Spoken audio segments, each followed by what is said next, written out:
What's up, everybody? We are live. This is episode 22, I believe. I don't even know the numbers of my own episodes. Episode 22 of the Underground Runaround. I'm your host, Brad Ross. We're here with my co-host, Pav Daddy, and the superstar, awesome hobby newsman who's bombing the microphone right now. He just had his 101 first edition 2022 Wander Franco 101 sell at Golden Auctions. The man, the myth. Brett, Common Sully, welcome in, brother. How the hell are you? Oh, dude, I'm awesome. You guys? I'm good, man. Pav's over there. Who knows? He's got World War III going on in his house right now. So he's doing a smart thing. He's staying muted. We appreciate that, Pav. You just keep it muted over there, bud. Jump in when you can. You know what I mean? But Brett, man, the weekend. How was your weekend, man? Tell us about it. Saturday night was fun. That Wander was on Golden. I was following along, and I didn't really quite understand. Kaboom from the chat. I really didn't know what to expect, and I didn't quite understand the rules of Golden's auction. I knew if there was two bids, that it would go to the 30-minute extension. But I thought one of those bids had to come in the last 30 minutes, and it didn't. It's like automatically extended 30 minutes. So here the auction's coming to an end. I'm like, is this thing going to end at 11,200? Boy, I screwed up selling this because I could have sold it locally for more. And then it took off from there. And it just kept. And the fun thing is I was live streaming. And I had more people in there than I do for any of my. There was at one point, there was 300 people in watching, and again, I'm amateur hour, but I was having a good time. It was good. That's what it's about, man. That's awesome. So, and then what was the highest offer you got locally? Anything close? 30,000 cash. That was the most I got. That was legit. There were a few other people, but I don't know how legit those were, But locally, I had a guy that I have sold to before that said he would. 30K cash, and that was hard to turn down, but I just felt like that card was worth a ton, Right. And we were pretty well dead accurate, not to toot our own horns or anything, but I think all three of us when we talk about it. Now, I don't have the exact clip from the episode. Somebody can go back and look, but I'm pretty sure we all kind of were right there at the 75K mark, because it started at, is it a $25,000 card? And we were all like, yes, absolutely. And then it was, is it a $50,000 card? Yeah, absolutely bare minimum. And then we talked about it for so long, and so many articles came out where it turned into them trying to run it as a six-figure card. I'm like, well, hell, maybe the floor is $75,000. So yeah, dude, huge. Yeah, but just like you, and I'm not trying to cut you off, but just like you with the bidding procedure. I have a few friends that have been through the Golden process before, but I haven't followed them as closely as I followed your card. So I was watching too, and I was thinking the same thing. I'm like, man, like it's gonna end at 11,200 or 800 or whatever it was. I'm like, oh my goodness, and then boom, just like you said, and then the chat is kabooming. So we know what's going on there. Yeah, man, that thing took off, and it was a wild ride. It was good to see. Everybody must put their initial bid in knowing that that's how it works, and then they just know hey, at Saturday at 10 p.m. or whatever, this is when we all come back and we all hash it out with a 30-minute auction. You know what I mean? Maybe that's what happens, I don't know. That was kind of my thought. I had heard because I watch a lot of YouTube and I follow a lot of card channels, and Sasha T and Ryan from Burbank Cards, they kind of talked about how they don't like Golden having auctions ends on Sundays, because usually their auctions ends on Sundays and they're off that day, and they don't bid, and they just sit around on Sunday watching auctions of which cards they want to pick up, and they're two pretty high-end buyers. So I have a feeling those guys just kind of pick and choose. They're saying they don't like it because they don't work on Sunday. Yeah, they want the day off. Yeah, tough shit. I know. I want a lot of days off. One reason I was feeling optimistic going into Saturday is you can't see how many people have viewed like eBay when you're selling, but on the front page of Golden, it was in the top 3 to 5 cards of viewed from all those auctions that they had from the Jackie Robinson. So I Sure. knew people were watching it and seeing, and I just had a gut feeling it was going to go for a good chunk, and it did. I'm pretty happy with that. I mean, it's sold for 78. I'm going to get a check for $65,000. I mean, dude, who? I mean, that's amazing to me. It's amazing. I'm still like in disbelief. I'm pumped, dude. I'm super pumped. Do you have any plans, dude? Like, do you know what you want to do with it? I got a couple things. If it was going to go for a monster number, I was going to pay off the house, but I think I'm gonna do a little remodeling on the house. A couple things I want to get done and paid towards it, but and then after that, I'm gonna save. I'm gonna save, and I'm setting myself up for retirement, guys. You know, I'm getting out from under the man. Yeah. My house payment's really the only thing that is I have with the man, and you know, I'm not too far off retirement, so I want to be smart, and it's one of those things. You just have a little bit of fun, but not too much fun. Yeah, no, it's called being I'm not smart. buying a Lambo like Barstool said. I say reinvest it. Doing the upgrades to the house is good. I've had this conversation with Brad. I'm against paying off the house because the interest rates are so low. You can't borrow money that cheap anywhere. Yeah, So, I mean, Pav's also talked me out of this fucking paying the house off thing. You can, because like you do well on the cards, right? And most of the time, you know, we're at least breaking even or making money on the cards. So I mean, it's a pretty good return that you get on this stuff. But like rather than paying off the house, it's a lot better investment to do the upgrades to the house because then your value goes up. But yeah, I mean the interest rates are so low on mortgage. I don't know if I'd ever, like, I've thought about paying it off early, but I don't think I'll do it. Yeah. I'm staying away. And you know, it's the old adage, you got to have money to make money, you know? So That's a true statement. I've kept some cash around for my deals the last year. Like that way when a deal comes up, you have the money to scoop in and be a player. Because if you don't have the money, there's no deals to be made, you know? Right. So I've been kind of putting that away, and I will say I would love to like get a chance to talk to Ken Golden about the experience.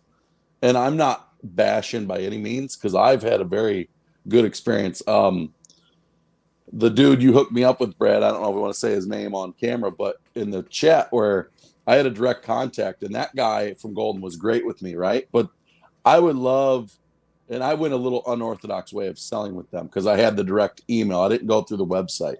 But I would love where they had like more information on when the auction's going to be exactly, how the auctions work, a little tutorial of how things go within there. And then again, the biggest beef that I've heard on Golden from everybody, even online, is it just takes a while to get your check once it sells. And I think if they streamline and got a little more info, I mean, my experience has been great. I mean, it was cool to see it, you know? Yeah, I've heard complaints. Who knows though? I mean, you got to get the people to pay. You know, I know that's probably a thing, and then they have to run it through however they run it through, and then put it in their accounts, and then pay you out, and however you get paid. And if I don't know, everything. It seems like everything with transferring money, especially like auction house type money, is just slow. Like there's no everything goes slow and gets checked and made sure that it's all whatever good. Like I have a check right now that I put in the bank, and I get some of that money in 2 days, and I get the rest of it after 7 days. Like I need that money. Like trying to use that. That's why I have a check that big. Like, let's go. What's up? They're like, no. I'm like, all right, cool. I guess I'll see you guys in a week.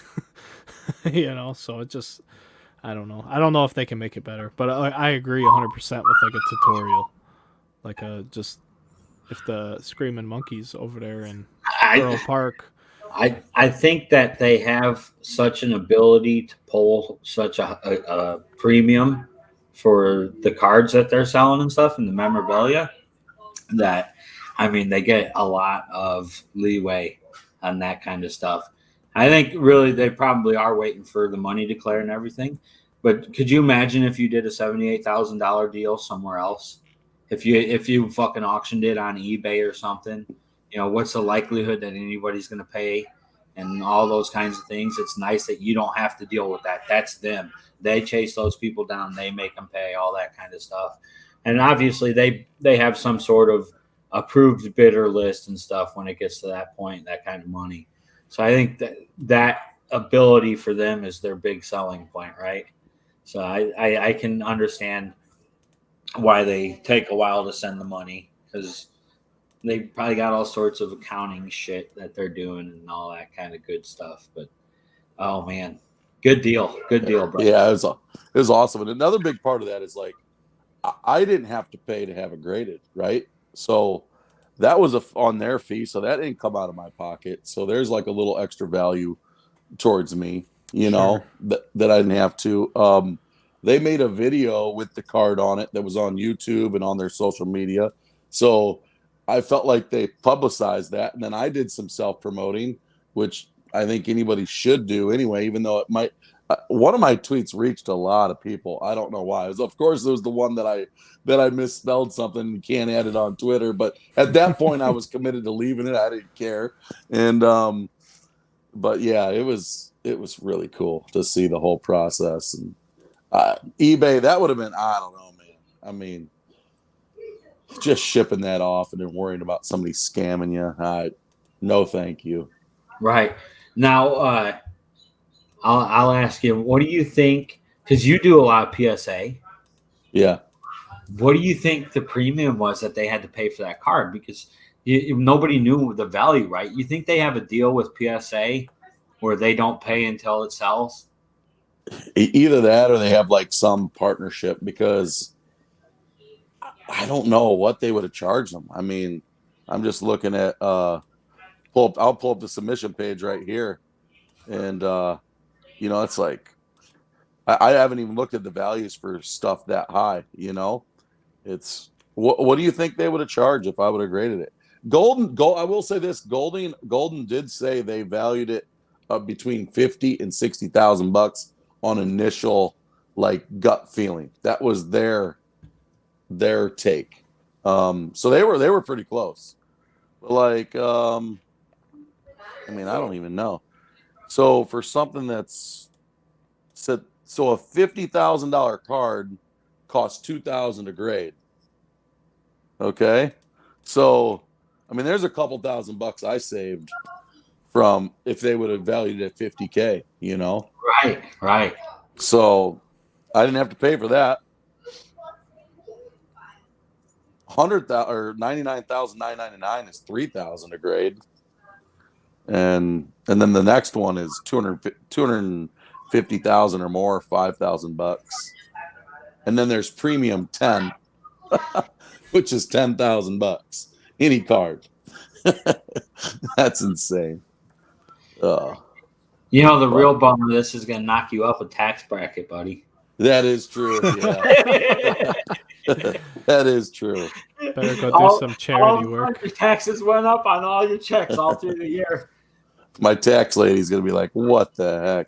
Hey, so we got a question here, Brett. Can you see the screen? Yeah, I can see it. Okay, so we got a question from a viewer, and he's asking Brett, do you think it would have gone a lot higher if it graded a 9 or a 10? With it being a 101, did the 8 versus a 9 matter a ton, do you think? I don't think so personally. I don't think just being a 101, I don't care. And I think the proof is in the pudding. If you go look at the Lewis Hamilton PSA 7 that sold for $900,000 for F1. I agree with you 100%. So I just think the slab more like so than anything is just to protect it at that point. Exactly. Preserve what it is. So It's a good question though, because I saw that a lot, and I Oh, it's just, a fantastic question. maybe a 10 gets it a little more premium, but I don't know. It's kind of why I Hey, like doing a show like Brett, this. I went Yeah. back and watched you pull the card again, okay? And I 100% saw the damage on the corner before, like Yeah. as soon as you pulled it. When you flip it Yeah. over to the 1 of 1, Just that little ding. I can see it. I We can all see it. saw So, dude, Yeah. oh man, That's why I went off on everybody that was talking Yeah, shit you could when see we it. had the episode, right? and I Like- watched it like- again. I could see it perfect. I said it exactly what you're saying right now. I'm like, I watch it back. I'm like, holy cow. Just because I kept going back to Brett's video to see how many views he had. Like every 2 hours, you get another 1,000 views. I'm like, hell yeah, dude, get it. It's that, as amateur hour of my YouTube channel is, I started it just for this, to have fun and to even just document some polls. Sure. I can't believe how many new subscribers and awesome, views. And I mean, I'm not making a lot of money on YouTube, on the Google, the AdSense Sure. and the revenue, but it's enough to like pay for a little product. And That's awesome. this is again running around some of these channels that That's have, what we do, baby. like some of these channels, I mean, even not card related, like Mr. Beast channel with whatever 90 million subscribers. The amount of money these dudes are making on videos, Oh yeah. it's mind boggling. Like, yeah, it's awesome.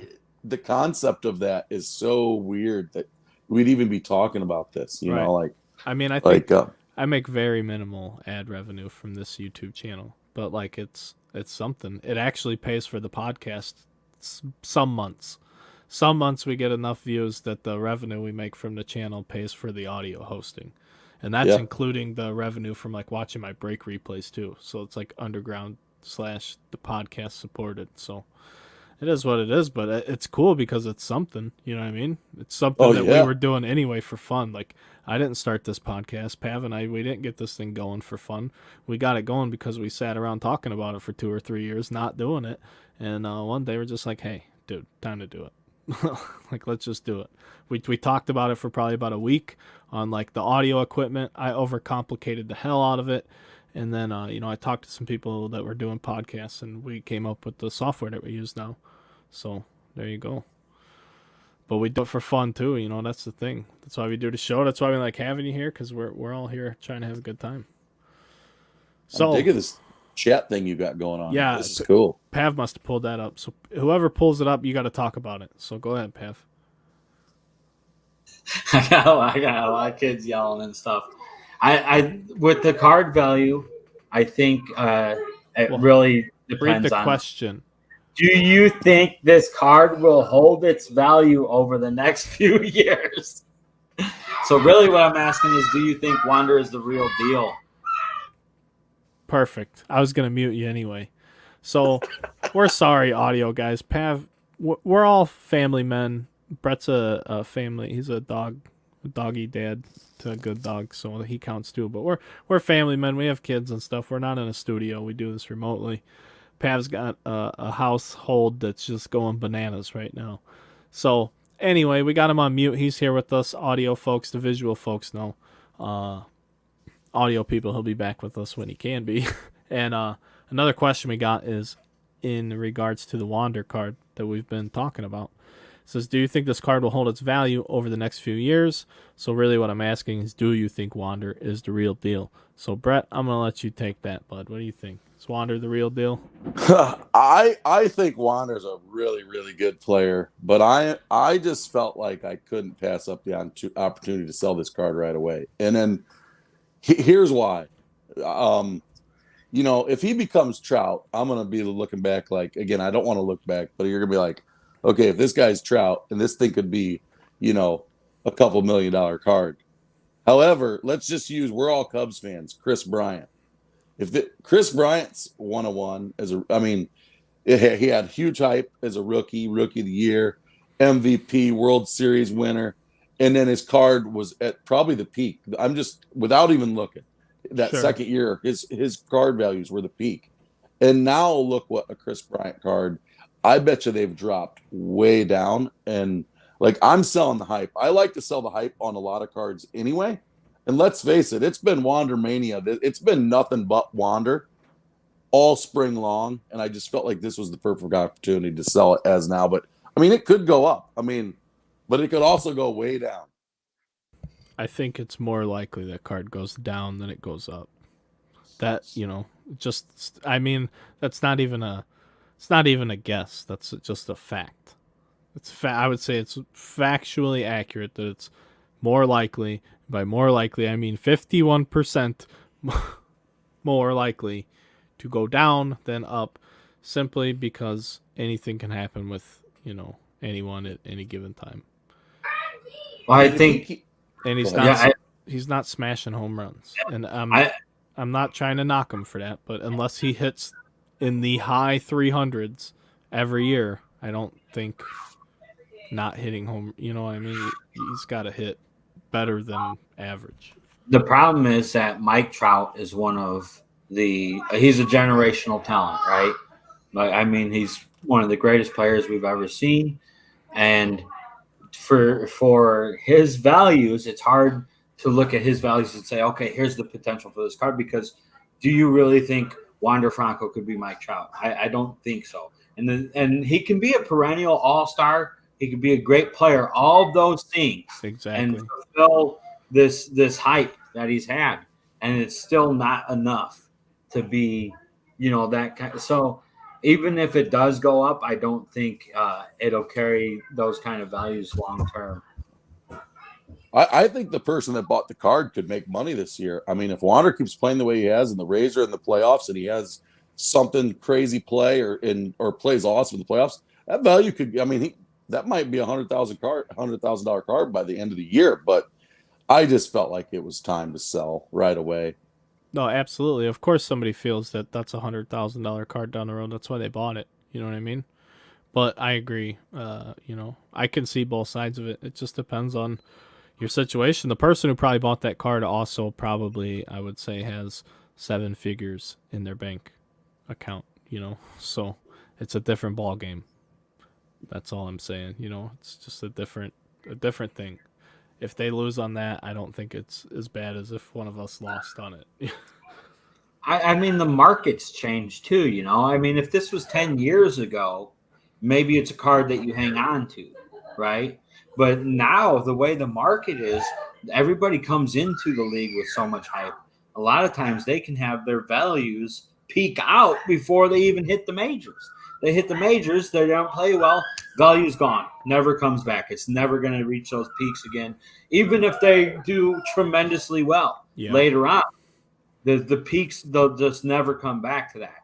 So I think that's been the huge exception for Mike Trout, is that back then his values weren't that high. He did a gradual climb year over year over year over year. So I don't think, with the way that the values are going in this market, that how does it get higher? What will it take Wander doing for it to get higher? He has to be MVP or something, right?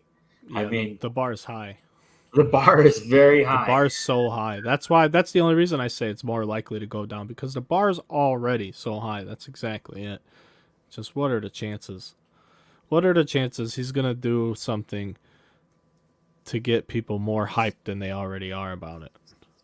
It's tough. And the Rays are such a small, people want to be Rays fans and defend their terrible attendance and everything else. They barely have a baseball team.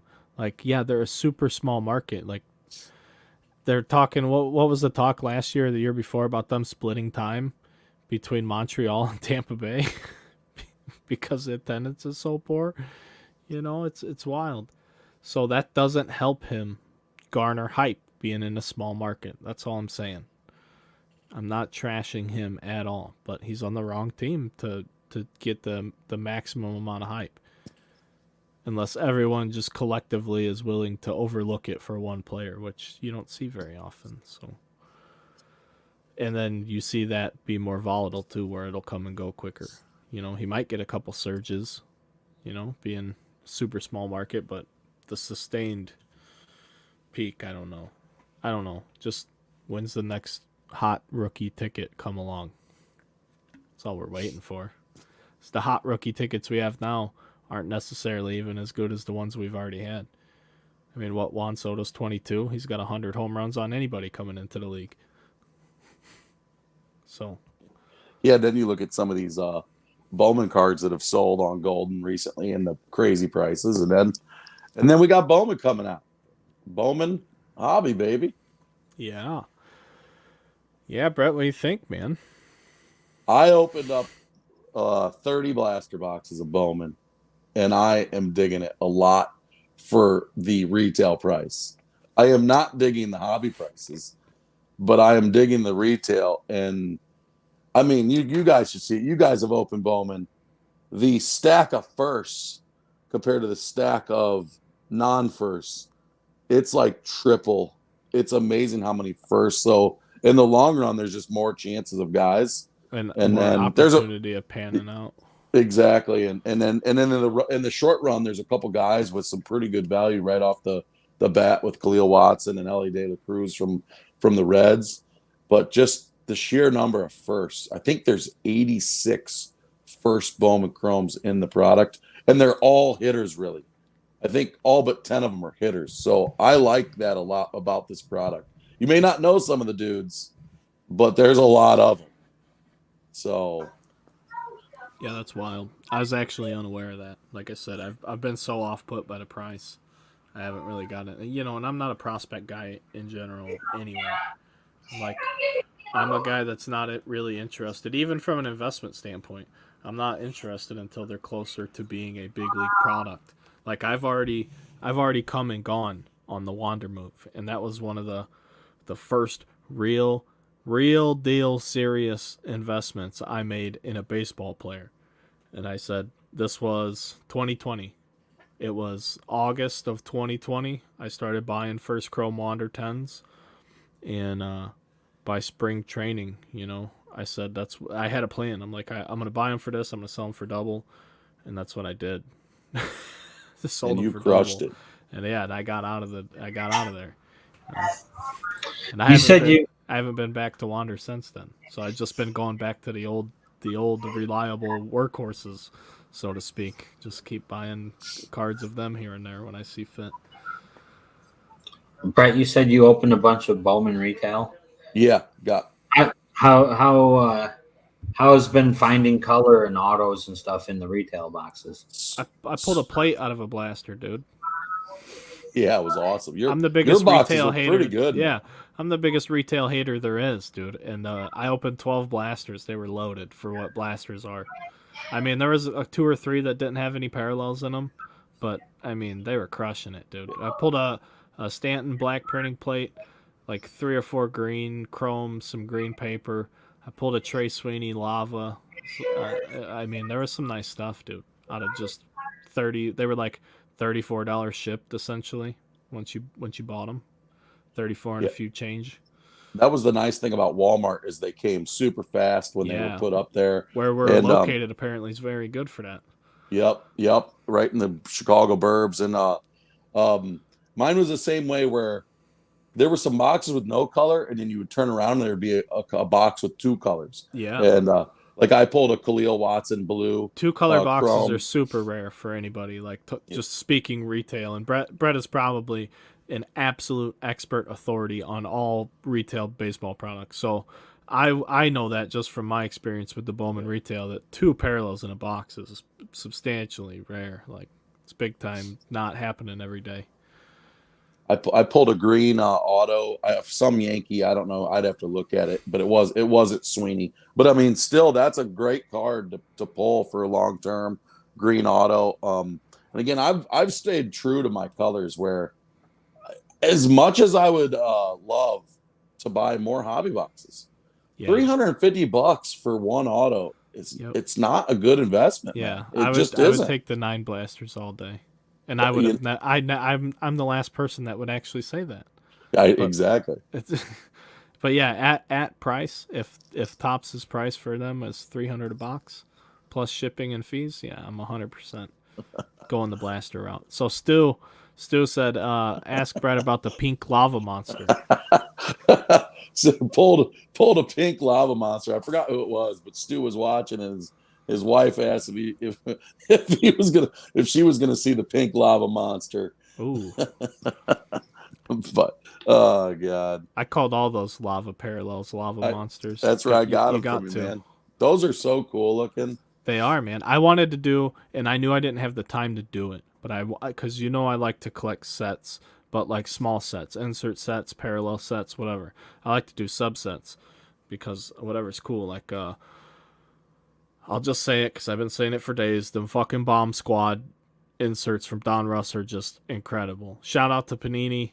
The Bomb Squad inserts in Donruss are my new favorite baseball card. Maybe my top insert of the last 5 years or so. I mean, I think it's that good. Like, I don't care about your downtowns, your whammies. I do love a good color blast. For any sport, the color blast cards are really cool too. But just for a regular common insert, I mean, they're not super common, but they're not super rare either. The Bomb Squads, top notch, and the Diamond Marvels, people really dig those too. I'm not a comic book guy, but the Diamond Marvel inserts are very nice looking too. Donruss once again outdoes itself for the price point, in my opinion. That's a great collector's rip. I love that rip. I did breaks of it. I like it. I like it. Not everybody likes it, and my sights aren't set to the moon, but I think they do a great job. All the cards are perfect. Like, none of them are bowed. They're all nice and flat. They stack great. It's cool, but they do a really good job with the inserts, and the Bomb Squad ones are awesome. You know what I want to see? I want to see Fanatics buy Panini and then have trademarked, because it's all that is. I've been watching you break some of those half cases, and I love the look. That Bomb Squad insert's pretty freaking awesome. And those boxes are loaded with color, and it's got the autos, and they're cool. It's just, I'm not anti. I've never been anti Panini baseball, but I get it though. The long term compared to rookie value per se. Yeah. But anyway, getting back to the original point. Yeah. I'm sorry. But That's getting back to the original point, after I did that rookie craftsmanship set in Bowman's Best, where I did all the atomic refractors, I wanted to do a set of the base 100 cards, and I wanted to get all Aqua Lava cards because that Lava parallel was so nice, and the Aqua looked so good on those chrome cards, specifically in that set. But I didn't want to get like 60 of 100 cards into it and not be able to find them or not have the time. So I just don't really get that much time to actually like do hobby stuff. It's just all business all the time. So that was like man, those are really nice. But those Aqua Lava monsters, dude, top notch, Bowman, tops. Keep that up. I was a big naysayer when I started seeing these checklists with the lava parallels listed. I'm like, oh, they're just increasing production. But when you see it executed, I'm not so stuck in my ways where, it's only red, blue, gold, and superfractors. That's your traditional, and oranges. If it's not that, it's not a traditional, No. If you make that shit look good, like those lavas, keep it up. Give me all the parallels. I don't care. I'll take 30 parallels in a set if you can make them all look that damn good. Hey, I got a question for you too. Yeah. Have you guys tried to put together like a teen set rainbow or a rainbow of you were doing the insert set from Bowman's Best? Have you guys tried to do like a big rainbow of a team or players before? I've done like a single player rainbow a couple times complete, but nothing like not a million parallels. Mine, you can't really call it a rainbow because it's not like a lot of it's not colors, right? But it's 2018 Topps Heritage Chris Bryant. Like, I have all the different variations of that card. Oh, it's the same thing. Right, but I mean, there's no color. So Still super cool. It's like the action card, and the only color is like, you have the blue auto and the red auto. So. Yeah. Yeah, in 2018, I think that's when Gallery came out, and I liked that set. The first set that they brought back, I think it was 18, maybe it was 17. I don't remember exactly, but Oh, it sounds I put terrible. together I'm the ring. cringing just thinking about it. And The now first set. They had 2017 yeah, gallery. and I Okay, know so that might yeah, have been the one that they came I back. I can see liked all that those set, borders now, Brett. I and remember. I know and what you're saying. the Cubs were pretty hot at the time, so I'm like, I'm gonna put together this rainbow.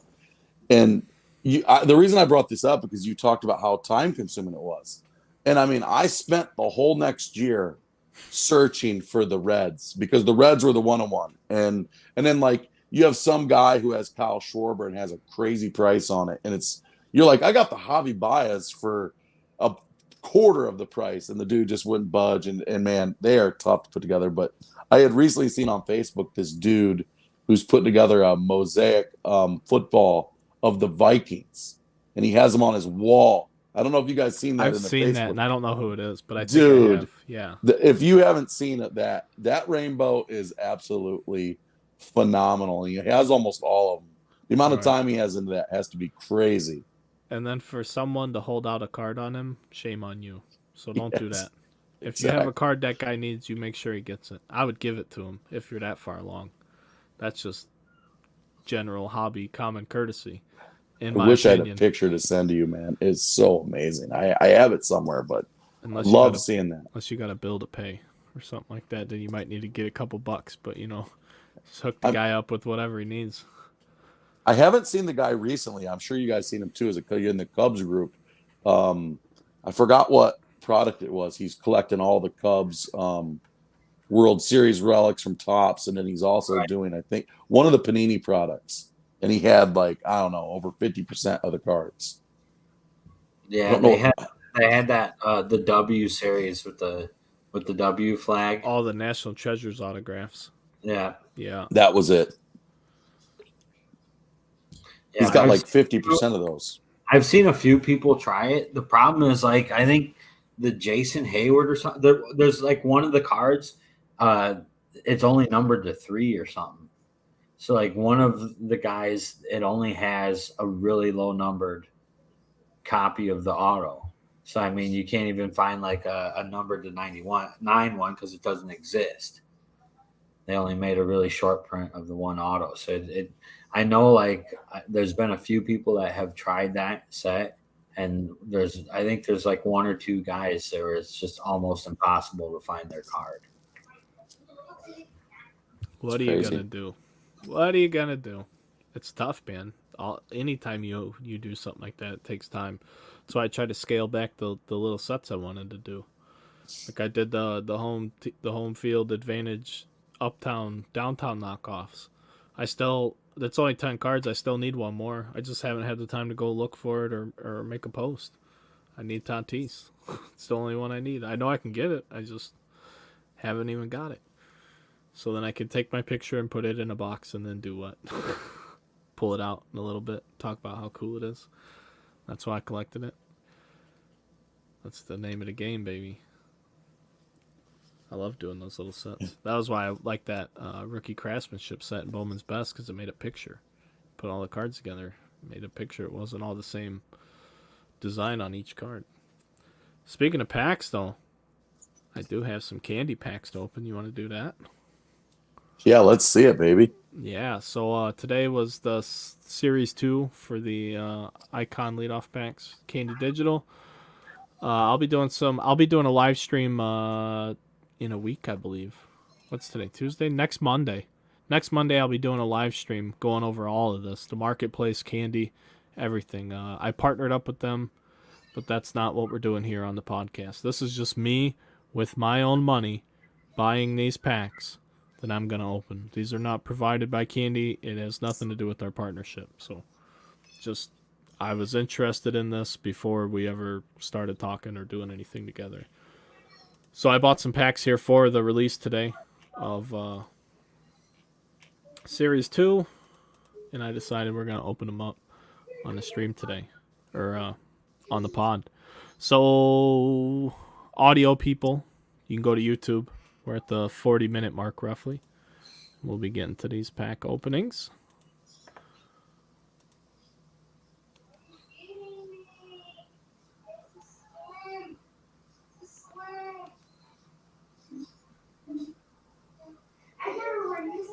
Here we go. Sorry, guys.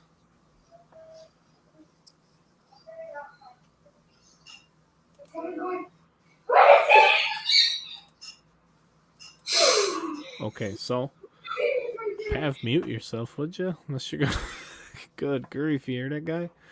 All right, so we got some packs, man. So just like last time, you come over here, you check them out. We have Core is the common. It says lineup 2 of our 2022 MLB Icon Leadoff Series packs contain an assortment of only 90 players this time. There's only 90 different players in this set. So they broke the sets down even smaller to give you, I would assume, the odds, to improve the odds of pulling the premier players, I think is the reasoning behind this. And I like it, but we're going to see how it goes. Packs for lineup 2 drop May 3rd with the chance to reveal 101 NFTs of some of the biggest names in baseball, including Shohei Ohtani, Max Scherzer, Trey Turner, and more. View the whole list and see every player here. Each pack contains 5 NFTs, with 2 of the icons guaranteed to be uncommon or better, and each NFT includes dynamic stats updated daily. Looking to buy multiple packs, blah, blah, blah, and then it shows you the pack odds here. Core is 1 and 2, uncommon, rare, epic, and then legendaries are only 101s. And not everyone has epic. Not everyone even has an epic in the set, so you never know. Let's open one up and see what happens.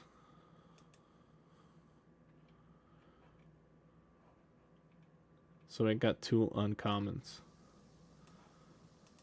Is there any sound for you guys on your end? No sound, just Okay. you talking. Good. I think I made sure I turned it off. So there we go. Blake Trinan for the Dodgers. Julian Merriweather for the Blue Jays. Moretta. Dari Moretta for the Reds. The Reds are bad, so I can't imagine he's very good, to be honest with you. How bad are the Reds? 100 losses this year, dude. Ronaldo Lopez, uncommon. 100 losses. And our last one here in this pack is Yuli Gurriel for the Astros.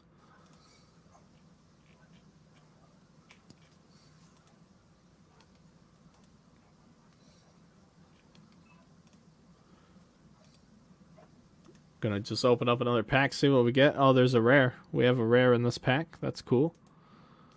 We'll open that up last. Kyle Hendricks. There he is. I got Brett's attention.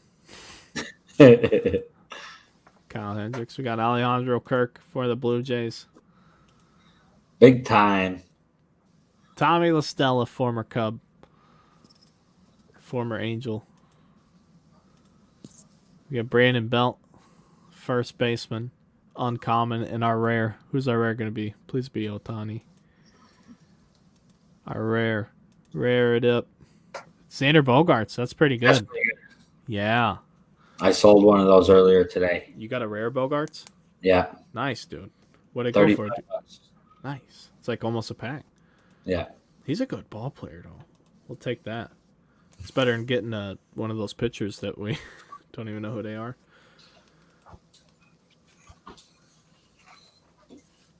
Oh, we got another rare. Nice.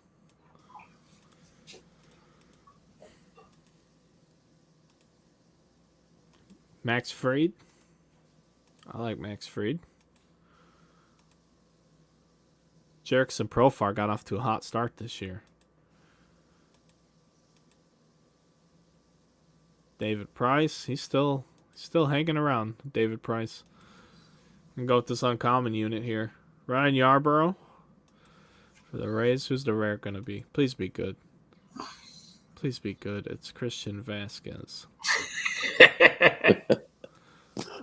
Is that what you were hoping for when you were saying, please be good? No, not at all. Not at all.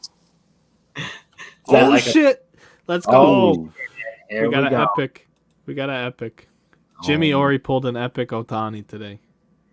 Oh my! If it's an epic Ohtani, dude, that's a ton of money.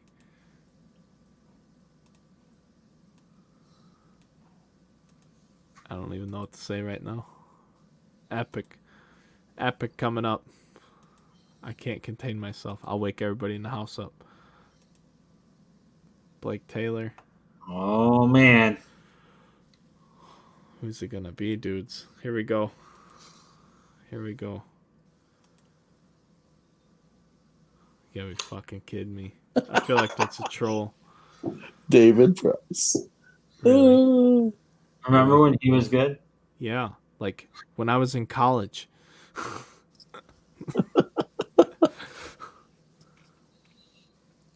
Oh, Remember when all the Cubs fans wanted him a couple of years ago? I should probably see if it's worth anything before I go talking shit. I gotta look because I have no interest in keeping it for any reason whatsoever. You ever Sell just it click right now on the air. I would. Yeah, it's barely. It's not even worth a pack. You ever click the card when you go to? It'll show you like the solds when you hit view details on your card. Oh, I'll look. I'll look in a minute. Yeah, it's a real nice system they got set up. 53, one sold for 80. 69 edition sold for the most. I didn't even check the minting on mine. I don't know if it tells you though. I wonder if I gotta go all the way to page 11. I don't know how the inventory sorts. Oh, it just mixes it all up, dude. Yeah, that's my only complaint. There it is, 29. 29. Yeah, so if you scroll down, it'll show all the solds. Yeah, so like if you wanted to list it and sell it, there's a button up there. You can just click and list it. You set your price, right here. and that's it, man. Just put it up for $50. See if it sells. Whatever. It's up there. Somebody wants to buy it. It's that easy, guys. It's really that easy though. That's my big takeaway. That's how hard it is to sell a card, an NFT. You just click on it, you put in a number, and you just relax. Let me see. I'll tell you. That was our big opportunity for a huge card, though. That's what bums me out. David Price. We got another rare though, or I got another rare. Brewstar, Gratterall. I'm digging a lot of these comments though. I like a lot of these pictures in this set. Jordan Hicks again, another flamethrower. I like that. Brad Boxberger's pretty solid too.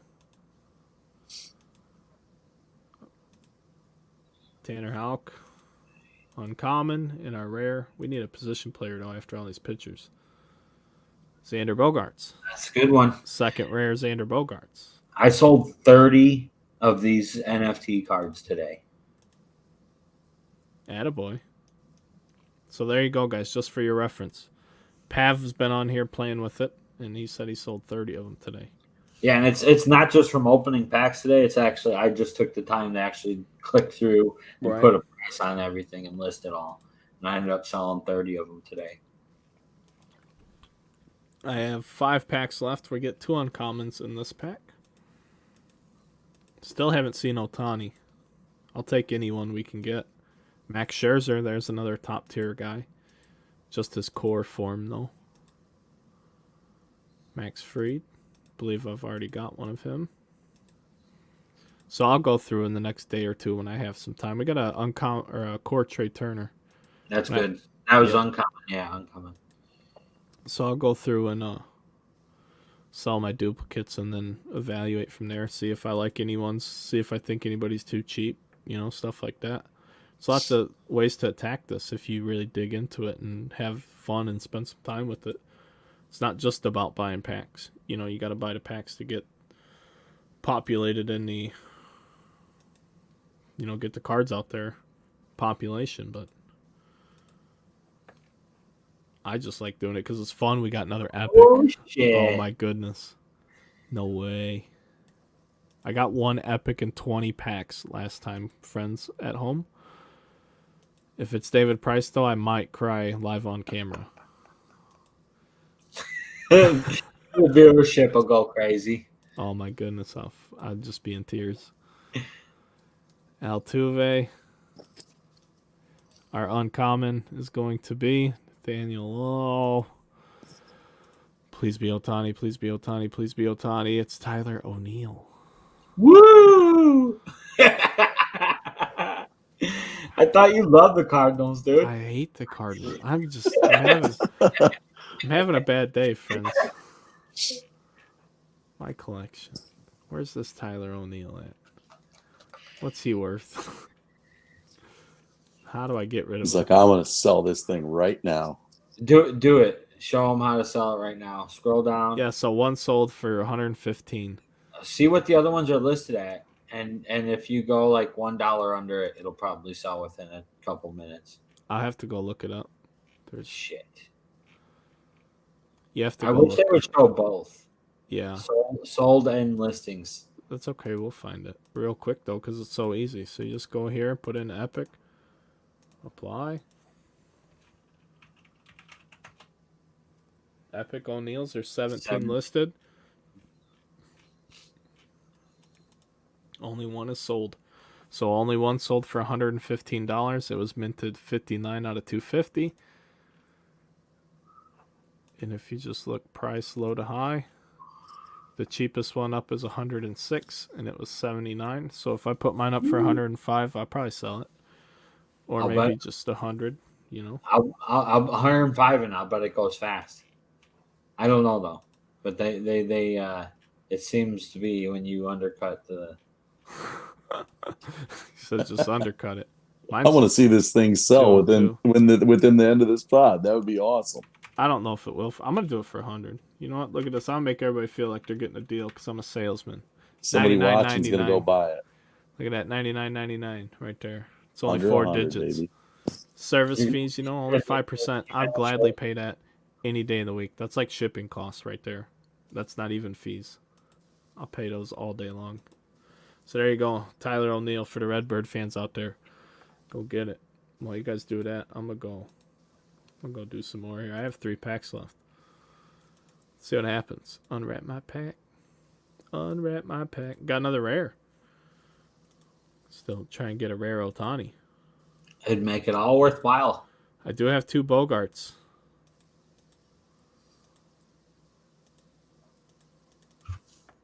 Adbert. Oh, there's a Cub. Azalai action. He's not even on the team. Sam Howard. Tanner Houck. Uncommon are rare. Rare. Big money, big money. Oh. Good grief. Alejandro Kirk. I wonder what my Trouts are worth from last. See, that's the thing. Over time, I got another rare, man. This is a nice set of packs. Over time, though, like this Otani in this set is going to be more desirable down the road if he gets hot. People are going to be like, I need an Otani. They're going to go pick one up. It's going to be way more, you know? So you got to think about that. Somebody starts getting hot in real life, maybe you want to come see if they got a card available, like Mike Trout and it was in the last set. See what's happening. I know I'm going to have a ton of extra David Prices to sell.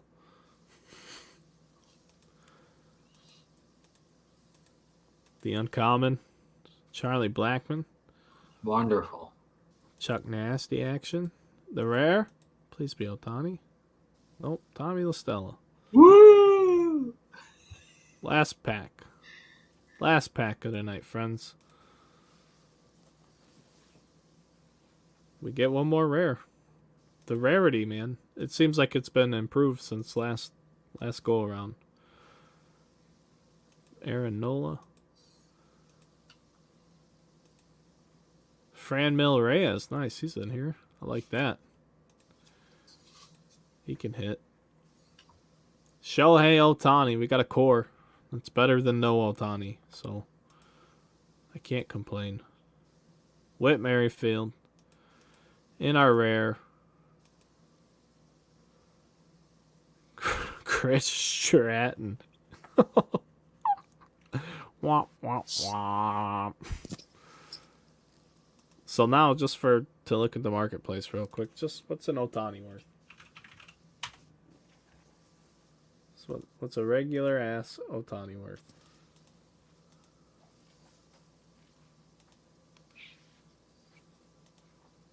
The cheapest one available is $36.75 right now. See, that's crazy. That's the game with buying these packs. I sold 2 earlier today, one for 60 and one for 55. So maybe I should go on there and grab a couple for $35. There's Epic Otani's up for 700. Jimmy Ori said he sold his for 700. Nice. There's been 21 of them sold. 588, 600, 715, 700, 700, 700, 950. So yeah, Wow. good for him. Good for him. That's all. It's a little game to chase. See what a rare Bogarts is worth, and then we can move on with the podcast.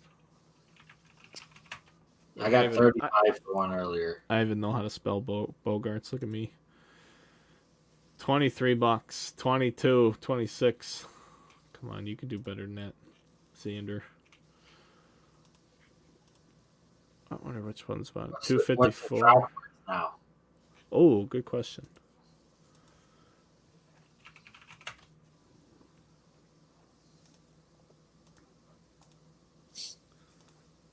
I have uncommon Trout, so I'll look at that. This is not that. It's from a different deal there. 57, 55. is that about where it was last time? I think so. They were about the price of the pack. I think they've gone up a little bit. 55 is the cheapest one available. If we look at sold, had some sell today. One sold for 50, 54.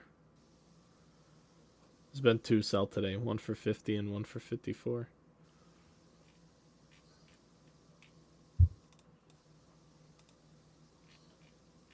And then you can look through the history of this card selling too. It shows you 185 sold listings. So you just click scroll, or if you don't want to do that, hell, go just come down here and type in the page number. Now you're on page 12. And these don't count, so we know these are too old. These are prior to the last set launching. So here we go. These are the initial sales. Ooh. Oh, man. They sold huge out of the gate. But by the time the evening wore on, so this was 412. So yeah, all these sold. Like by the time the evening wore on, $100, 412, $100 still, 412 in the 90s, 413 down to 80. So they've come down. I think they're gonna follow, like the actual card market kind of. But these are also, there's more of these than there are going to be on Series 2. That is something that should be said. They sold more packs, I believe. I could be wrong. Actually, these might be more rare. If they sold the same amount of packs and they have more players in this set, then these are going to be more rare over time. I don't know the idea. 60 something thousand the last time. Oh yeah, I think they only did 32. But they cut the set in half, so it's probably the same minting. That's probably what it is. I get it. Well, that's all for this. Just wanted to open those packs on the pod. Why not? If I'm going to open them anyway, I might as well share them with everybody. We can talk about it and have a good time. It's fun, man. And then if either of my Epic listings sell while we're still live, I'll let you guys know. I'll show you, obviously, for proof. You know, Pixar, it didn't happen. I get it. What else you guys want to talk about? Saw Prism Football's delayed again. Did you see that? Oh, yeah, you're going to have 2021 Prism Football with combine shots of guys from 2 full-on drafts ago. It's wild to me. I can't believe that. Well, now they got to milk it because of how awful football is going to be for next year with no quarterbacks to market. Yeah, they're going to have a tough time moving that product next year. They're going to have to hope some quarterback ends up as a starter on some team somewhere and hope that their 2022 cards are delayed for such a length of time that they have time to figure out who that's going to be. I don't know. I don't know. It's going to be tough. They're just not going to be able to sell it for 8 times over factory cost. So might be the cheapest Prism football you can get in a long time. Not if it doesn't come out till 2027. The way they're going, holy cow. It's wild. Pav, is it still a zoo over there? Just nod your head. No, we're good. Oh, yeah, we're good. It's quiet over there. It's just minding its own business. Baseball, though. The Yankees are on a tear. Yeah. Yeah, they won't stop winning. The AL East is what we thought it was, except for maybe the Red Sox. And it's still early. Right. Here's the thing. Hear that John Sterling guy with another spectacular call on the radio? The Yankees' old radio guy. So Stanton, did you see his jumping catch yesterday? Giancarlo Stanton. He made a catch at the wall. He didn't rob a home run, but he made a leaping catch at the wall and caught the ball and saved extra bases. And John Sterling, calls it a home run. He's like, it's out of here. And then somebody told him that it wasn't a home run. Like, Stanton caught the ball. He's like, well, he never threw it back in. This dude had me dying. I'm not trying to shit on any old men, but I think it's time for him to, hang it up. It's tough, man. Too, just, I don't know. It's bad. He just has to be so tenured into that position that they don't want to hear a different voice, right or wrong. It's like a family member to them. So I get it, but it's He's time. doing it for free. It's time to just tell Grandpa to go fishing. That's all. Go fish, dude. Call the bobber, and it dips over, and that bobber's down. He sets the hook. Something like that. But man, that dude's getting wild over there. It's like this third, just blatantly any ball hit near the wall, he has no idea what's happening. Like legitimately has no idea what's happening. Just out there taking a guess. I wonder how many he's called on accident and gotten right.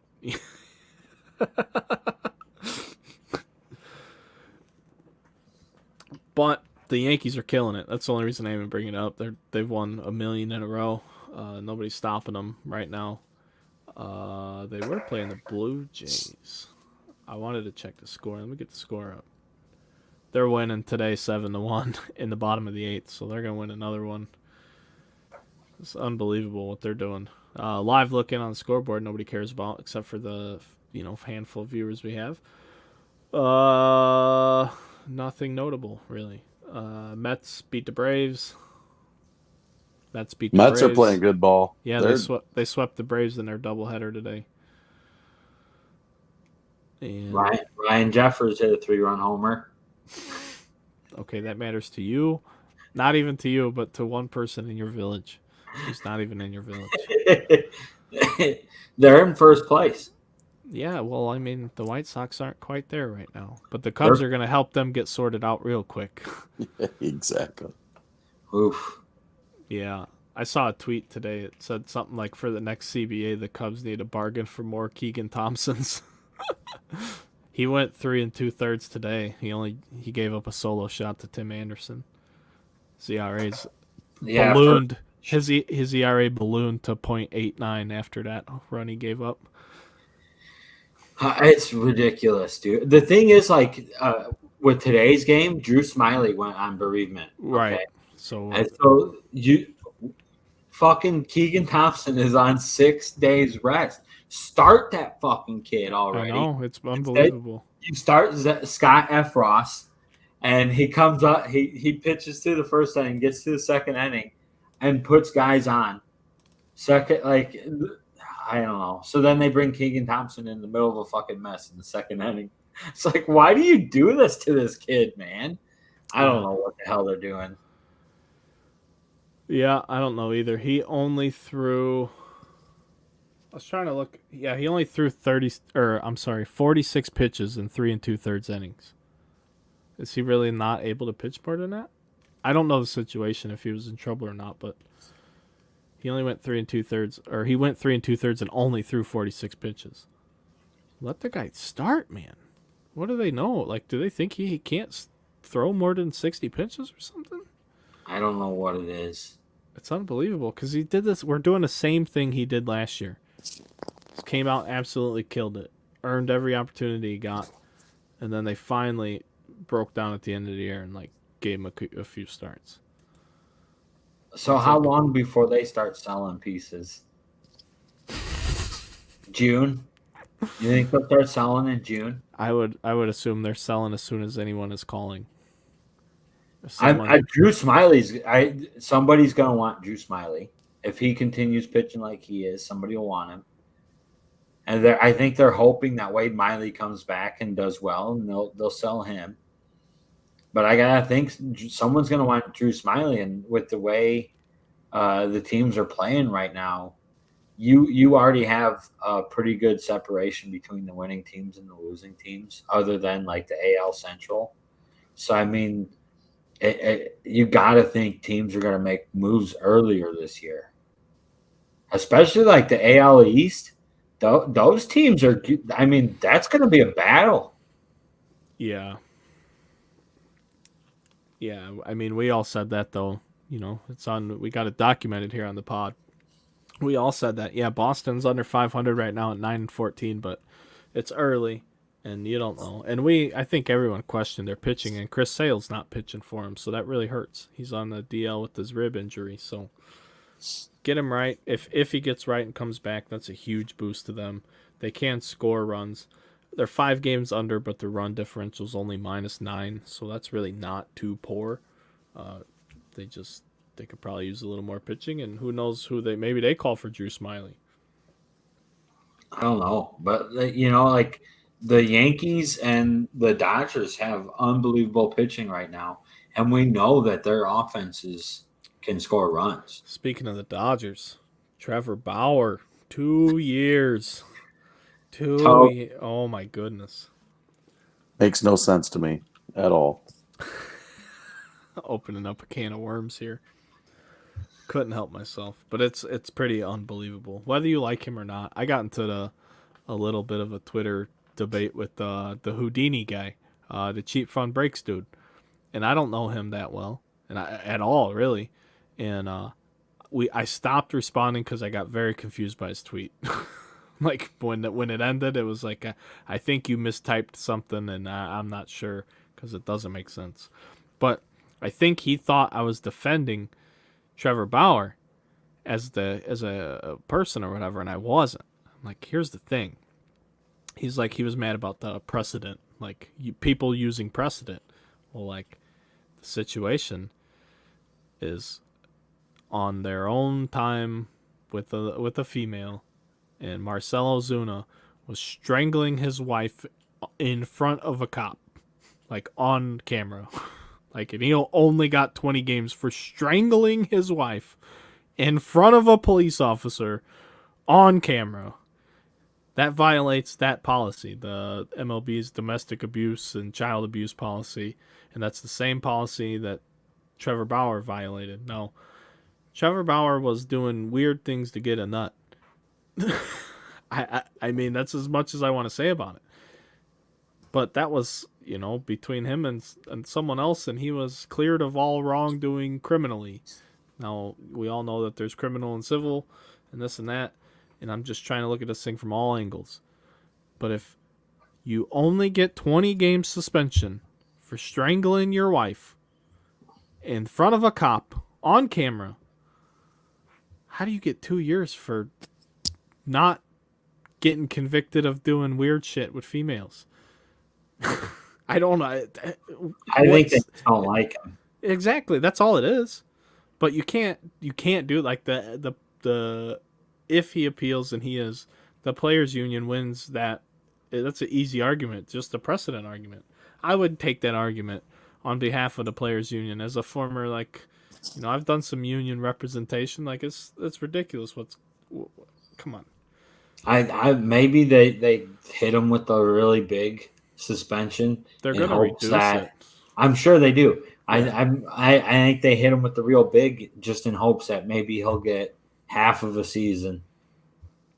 That's still too much, And I'm not saying what, you know what I mean? I'm not defending him. I don't think he's I don't. I would say I wouldn't say it's too much. I would say that the Marcell Zuna wasn't enough. Sure, I agree 100%. But you know what I mean? They make the argument. You can't. That's what the Houdini guy said too. It's like people bitch about the correction. Like, no, that's overcorrection, bub. That's it. It's over. Well, I don't think you can even correct that far. You got to correct it a little bit, and then hey, we're still not tolerating it. So the next time, you know, as each and every case, if it continues to be a problem, then you keep increasing the punishment. But to go from 20 games to essentially 16 times that amount, that's insane. So what is that? 20 games is an eighth of a season. Yeah. So to give him 2 years, come on. That's just spitballing off the top of my head. That doesn't make sense. I'm not saying any of it's right, but all we know for certain, we don't know anything. We just know what people are telling us. All we know for certain is that a jury of his peers or whoever said he wasn't guilty of whatever it is that they accused him of doing. That's all I know. What I know about Ozuna is he was strangling his wife in front of a cop on a camera. Now, you could say you saw pictures about Bauer and this and that. You saw whatever somebody wanted you to see. That's all you saw. You didn't see a man strangling his wife in front of a cop on camera. You didn't see that. So, yeah, Ozuna didn't get enough, but Bauer's is insane. Yeah. The more information that's coming out, yeah, I'm starting to get more on Bauer's side. He's suing her for defamation of character. He should be suing Major League Baseball right now. Yeah, I wouldn't be surprised. He also, from some of his comments, is like he refuses to take any type of discipline because he is, innocent of what he was claimed to be doing. Right. And he didn't violate the policy then. If you get a chance to look at his video that he put out not too long ago, he talks about how the hundreds and hundreds of text messages he got from her, and that this was all consensual. And it's a slippery slope, but the more that's coming out, I couldn't believe when I saw 2 years though. I'm like, wow, this is nuts. That's crazy. That's a personal vendetta. That's all it is. Manfred hates that guy. Oh yeah. But my problem is I don't really like Bauer, but I hate Manfred. Yeah. I can't believe stand me, that guy. Bauer has launched torpedoes at Manfred for a few years now. Right. Let's face it, he's been very vocal in his social media and on Twitter. But as the commissioner of baseball, you should be a better human being than that. Yeah. But he's a slimy piece of shit. I mean, there's no ifs, ands, or buts about it. That dude will say or do anything he thinks he needs to do or say just to try and keep up an appearance. But it all catches up. Just the things he's done in the last 5 years have just been egregious. I don't have bigger words. I'm not that well educated. But I can still follow a fucking trail of idiot breadcrumbs and know that guy's a fucking idiot, man. He's lying. He's cheating. He's literally cheating because he knew teams were cheating and wasn't telling the other teams that he knew other teams were cheating. He's just like, how do I figure it out? Oh, no, I know my game's fucked right now, but I gotta, you know what I mean? Like, I hate that. Get him out of there. He's got to go. And then he tries to buy everybody headphones after the lockout. Come on. Really? Big leaguers can afford their own headphones, dude. You try to take money out of all their pockets. Did Ozuna strangle his wife? Yeah. That's what the story is, right? He strangled his wife in front of the cops and they got it on the body cam when the cops came to break up the domestic dispute in front of their kid, I believe, or children, in front of the kids, I believe.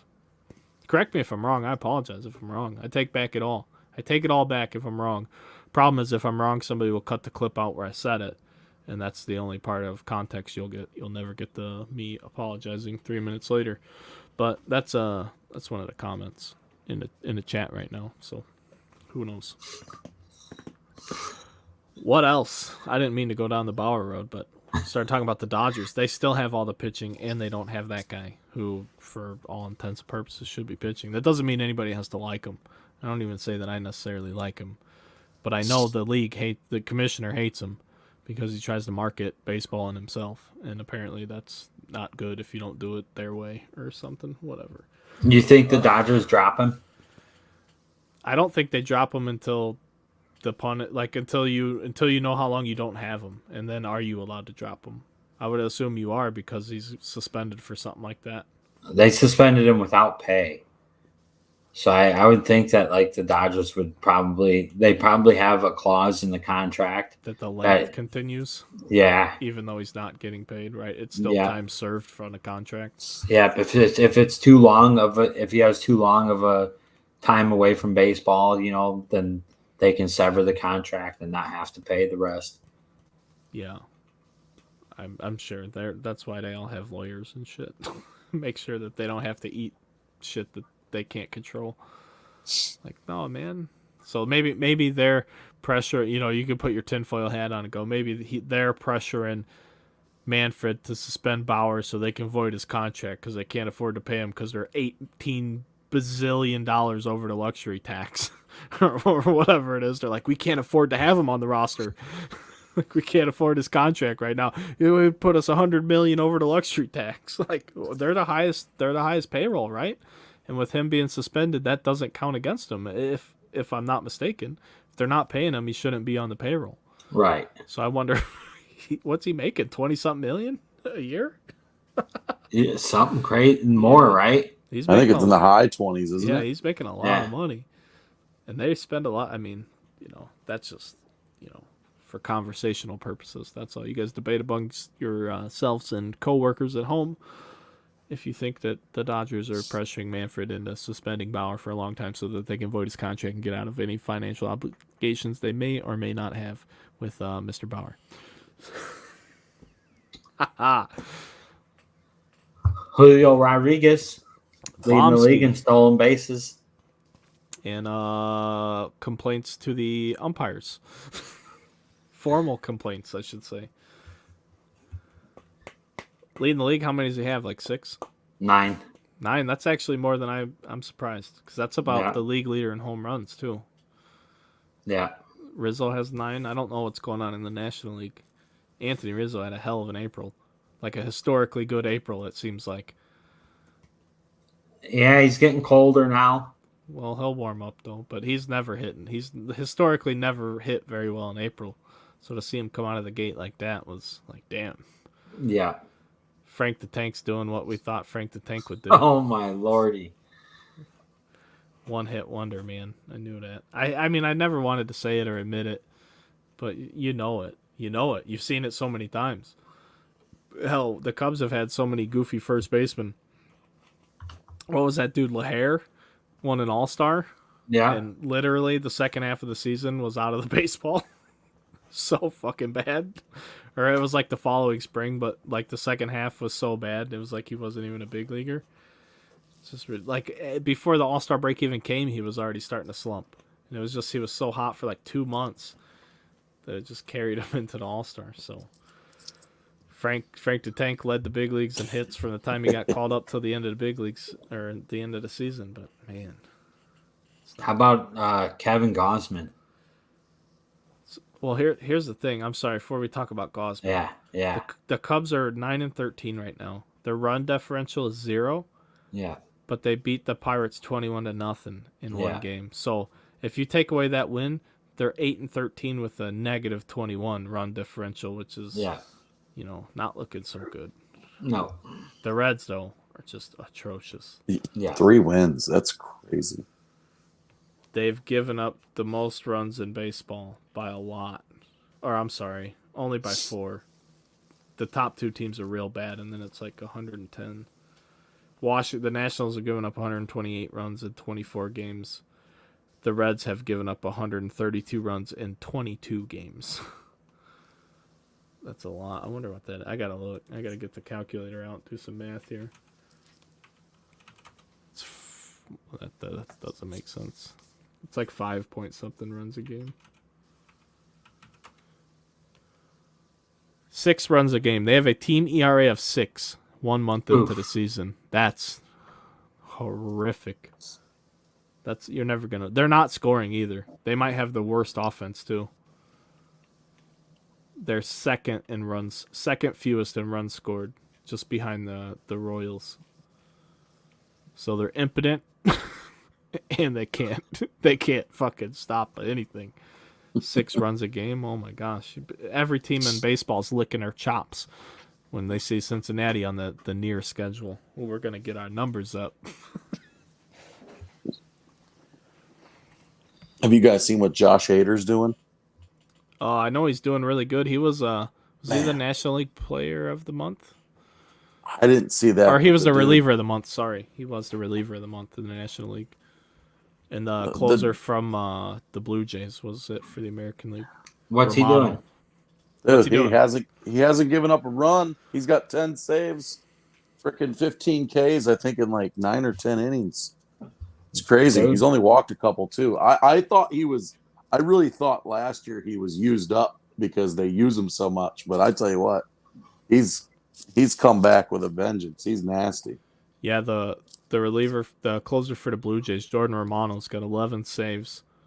I think he's only blown one. Yeah, he's 1-1 with 11 saves, blew one, only 9 hits in 12 innings, and only 2 runs given up. I think he gave up 1 2-run homer, Kevin Gossman. and he's got I thought he 14 was for strikeouts. sure a one-hit wonder. Yeah, He's got 41 strikeouts and no walks. yeah, that's bananas. So he's like second or what's he third or fourth in strikeouts, and he has no walks. That's pretty impressive. But yeah, you look at his career, like what the hell did this guy figure out? Yeah, right. You want to know? Yeah, he figured something out, man. Somebody somewhere said, "Hey, dude, you got this huge flaw. It's easy to fix," and they got it taken care of. Yeah, that's kind of what I was hoping would happen with Sean Newcomb when we got him over here. Yeah, He's made a few. He's made a few appearances. He got touched up. He's a lefty that throws hard. You know why does that not succeed 99% of the time? A lefty that throws hard, and this guy's wild.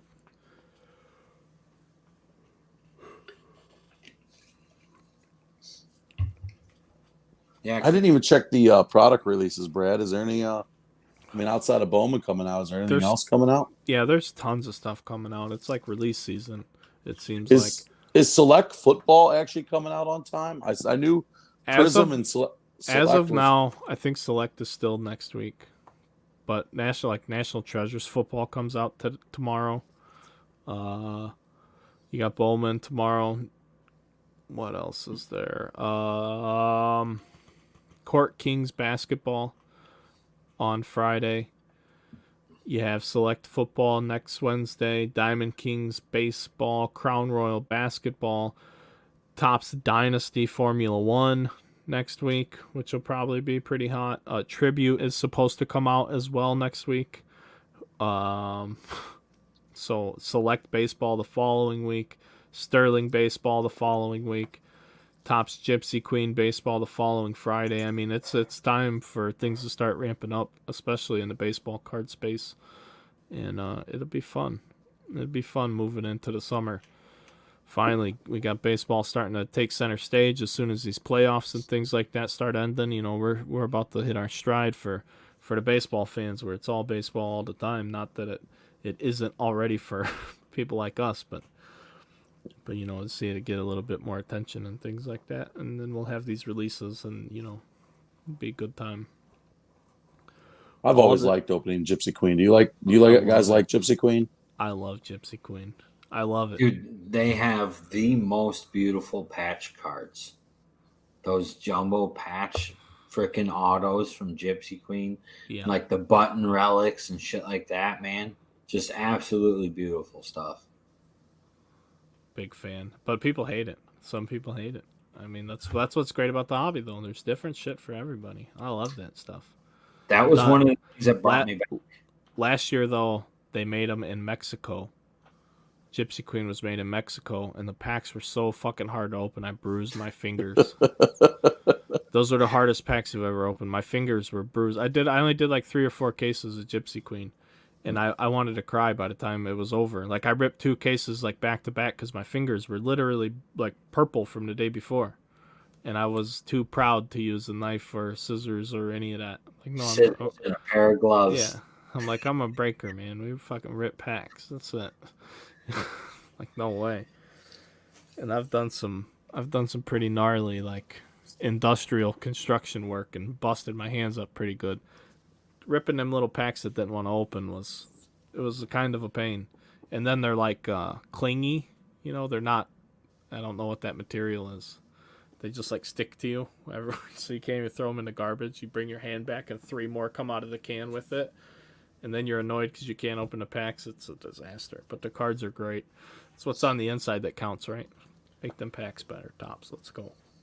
I think they need to start making packs for left-handers. It'd help you out a little bit. Oh man, I'll take whatever I can get. I was impressed with the Don Russ packs this year. Usually Panini makes really hard packs to open. The Don Russ ones were smooth. Smooth and easy. Just how I like it. Didn't have to fight too bad to get in there. Just get them ripped up. Had some really nice cases too. Like I said, for what that product is, I love it. But the hobby's gonna be jumping. Like sorry I didn't want to do the Bowman breakdown for this release. It's a ton of work, and honestly the reason for it is it's a ton of work to do an accurate assessment and not just copy and paste what everybody else said. To actually go out, research all of these young kids, watch whatever video you can find if there's video of them, formulate your own opinion on them. Like I said, not just regurgitating what the internet scouts wrote or what your Facebook friend wrote about, you know what I mean? To actually get an opinion and formulate one and be able to defend it when somebody asks you, why do you like so-and-so, or who do you like here and why? That takes a lot of time. And the amount of Bowman I'm going to do in relation to the price that it's at right now didn't justify me taking the time it takes to do that. So that's all. It's not that I didn't necessarily want to. It's just it's a lot of work, and I don't have the time to do it. So I'll rip what I have. I really hope the prices go down. I think they will. But if there is first Chromie, as Brett says they are, maybe they won't, just on speculation alone. If it's really that positional player friendly and that first Chrome or just first Bowman filled, then maybe the price point holds. But I'll be monitoring Bowman wax prices very closely for the next few weeks just to see what happens. So maybe we might not do a ton right now, but we might do a ton down the road when it makes more sense. Who knows? So go ahead. I got some Bowman retail boxes. You guys are saying I should open them? Yeah, absolutely. I have 12 more. I want to rip them. I mean, if you're in it for the long run and putting them away, heck yeah, man. I just like ripping. I mean, dude, with as much as hobby boxes cost, that's where I was like thinking today. I got online a little bit and was looking ahead. And I like Allen and Ginter too. And I saw Allen and I don't, but yeah, hell yeah.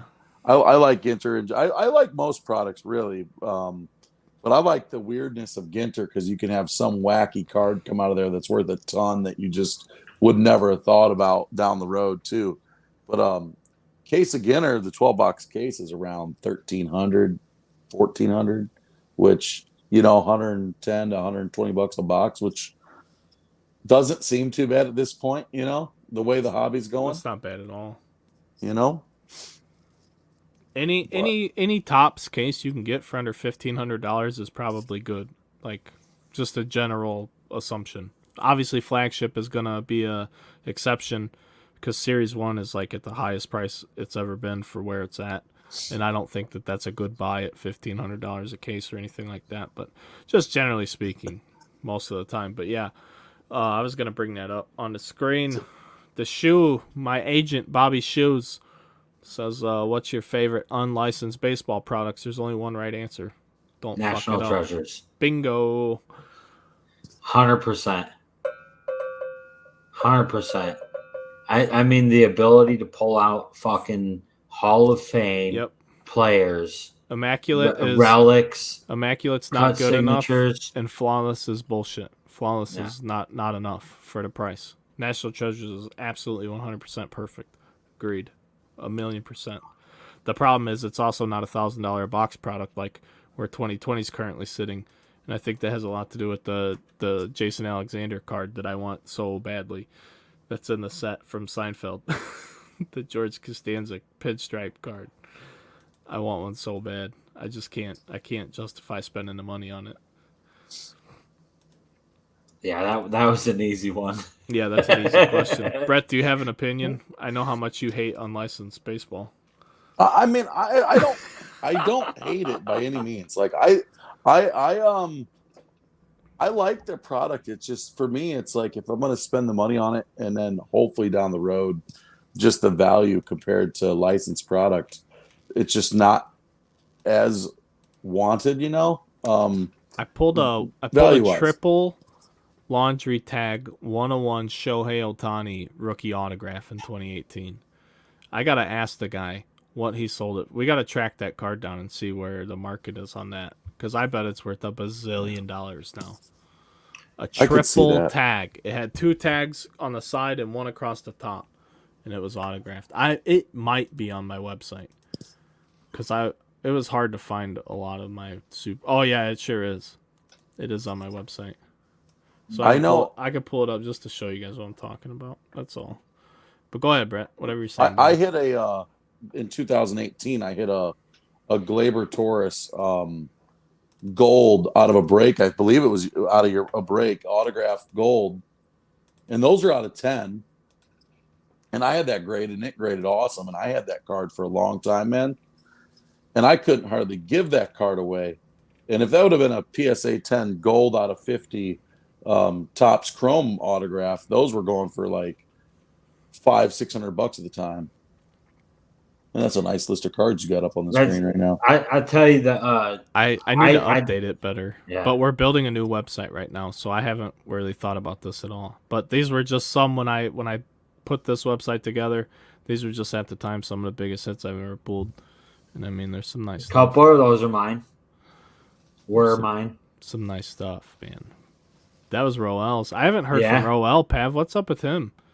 I haven't talked to him. I'll talk to him soon. Yeah, just I'll ask see him at golf. See, here's my thing is like I don't like us, and I consider Roel like a friend, but I don't like asking people that are like customers of mine like how they're doing, because I don't want to think that I'm asking because of like the business. Like I'm like, no, dude, I'm just wondering how the fuck you're doing. So yeah, ask him what's up, dude. But yeah, here's the card I was talking about. This triple laundry tag National Treasures Ohtani autograph. This thing is nasty. Absolutely nasty. Ooh, that is a sick looking card. Yeah, dude.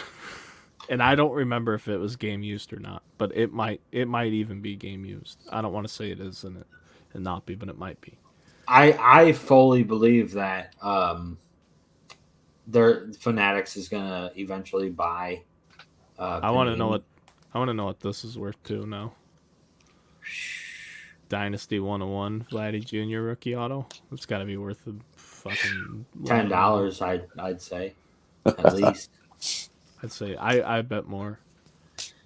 What's that fucking Christian Yelich piece of crap doing there? I don't know. He was really good. Like won an MVP and all of that.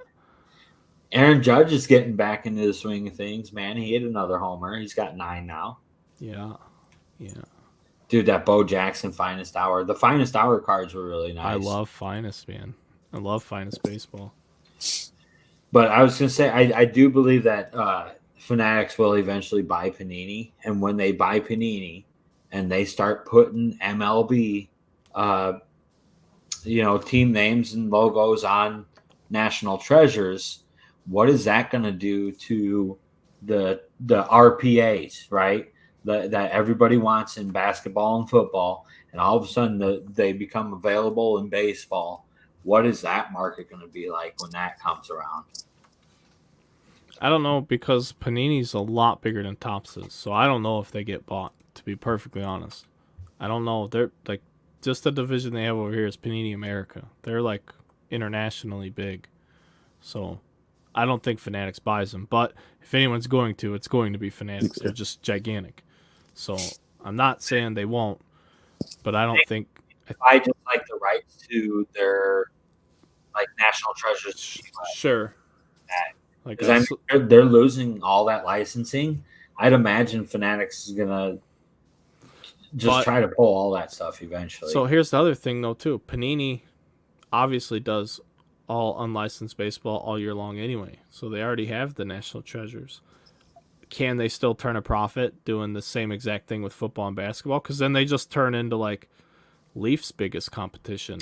Did Fanatics get the Players Association on NBA and NFL like One they of did MLB? one of them is no. The last I heard of, I Yeah, don't 'cause, recall which if side. they pull that, then they can't make the cards at all.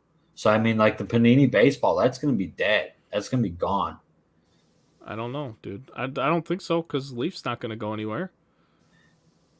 So But he has deals with the Players Association, right? the new one's exclusive, dude. Right. It's gonna. Right. There's no way. I don't know because you can't just put somebody's face on a product and sell it. Sure, you can. Not without right. No, I know exactly what you're saying. So I mean, it's like Michael Jordan. All Right. these NBA products and stuff, you never see Michael Jordan. That's because he still has that exclusive with Upper Deck or whatever, right? So I mean, it's going to be interesting to see how all this turns out. But I really do think Panini ends up putting up their American holdings for sale. You see it all the time with international companies. That's Chief Economist Pav Daddy with international treaties and mergers and what have you. I'm just a idiot who opens up sports cards.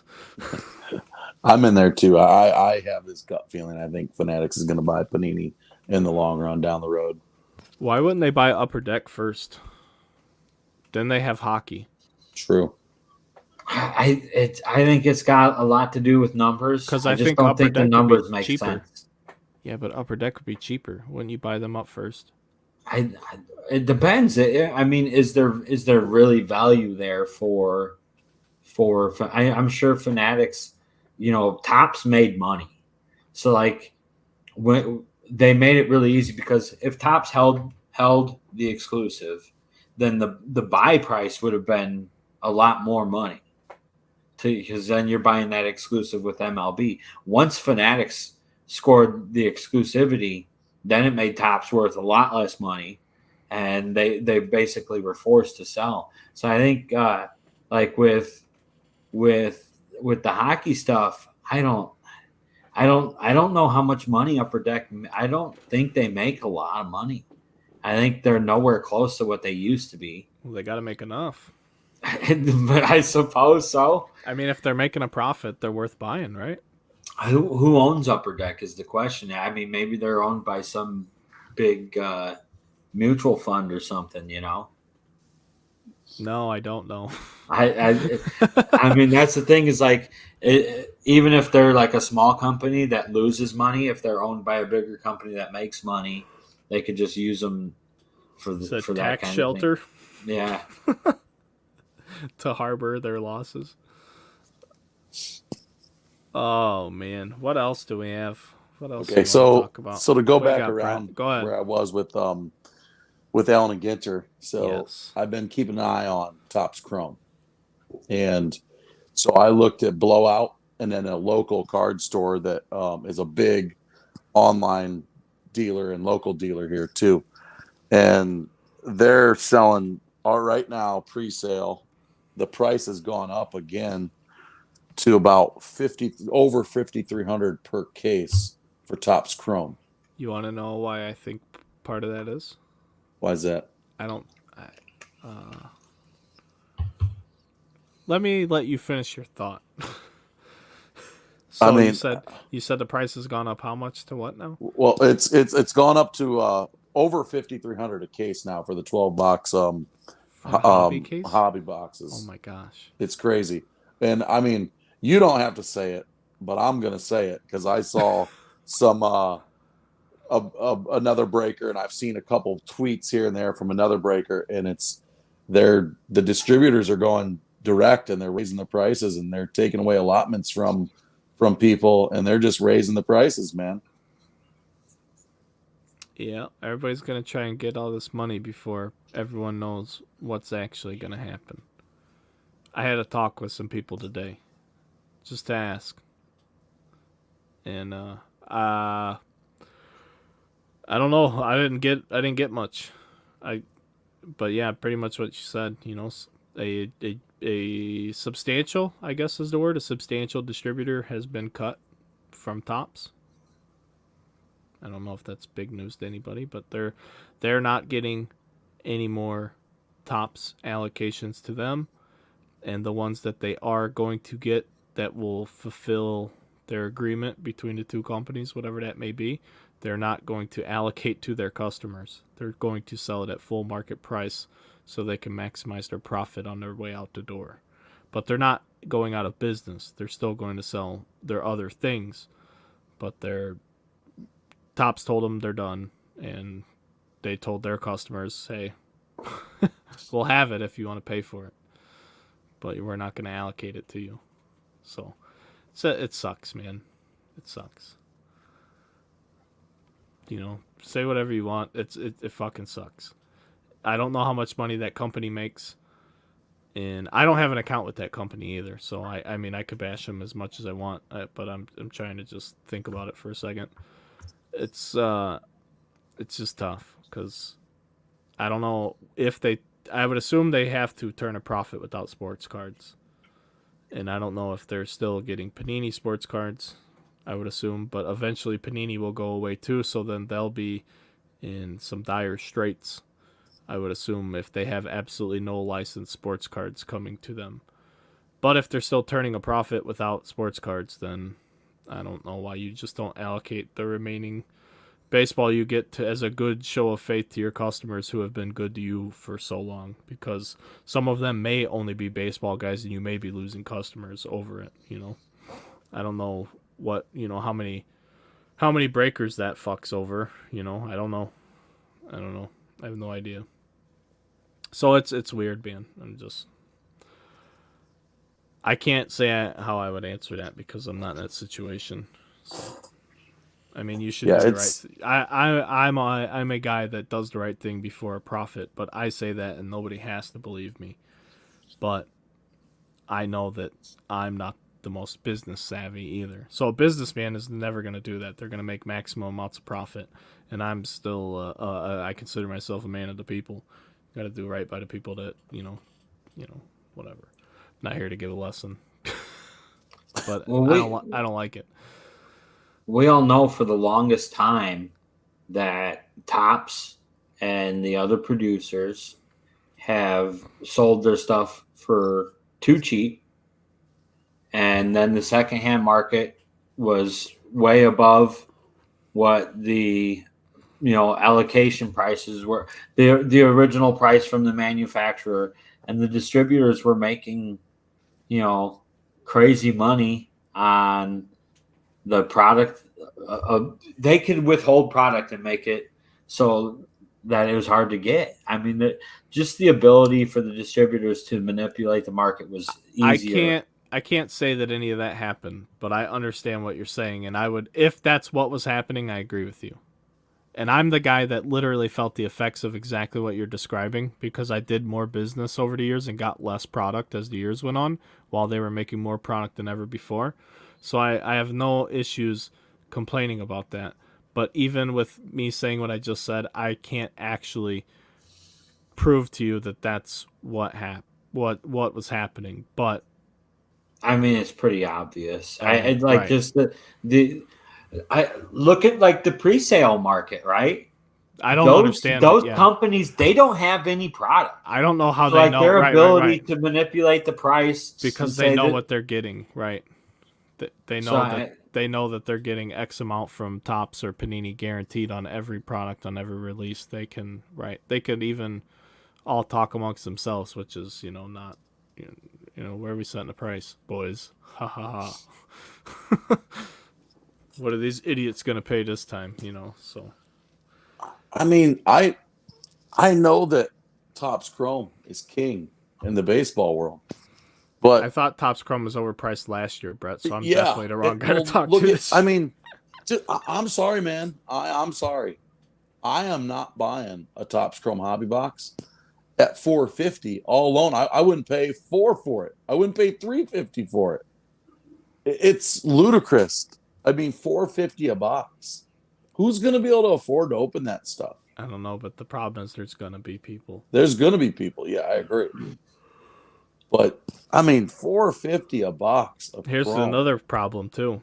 What happens when all of these top tier prospects don't fucking hit a goddamn lick Yeah, exactly. by midsummer? Are you just gonna give them every one of them the rookie pass and still pay that much money for the product?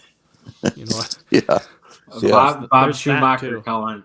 Oh, my 5 pitcher man. autos.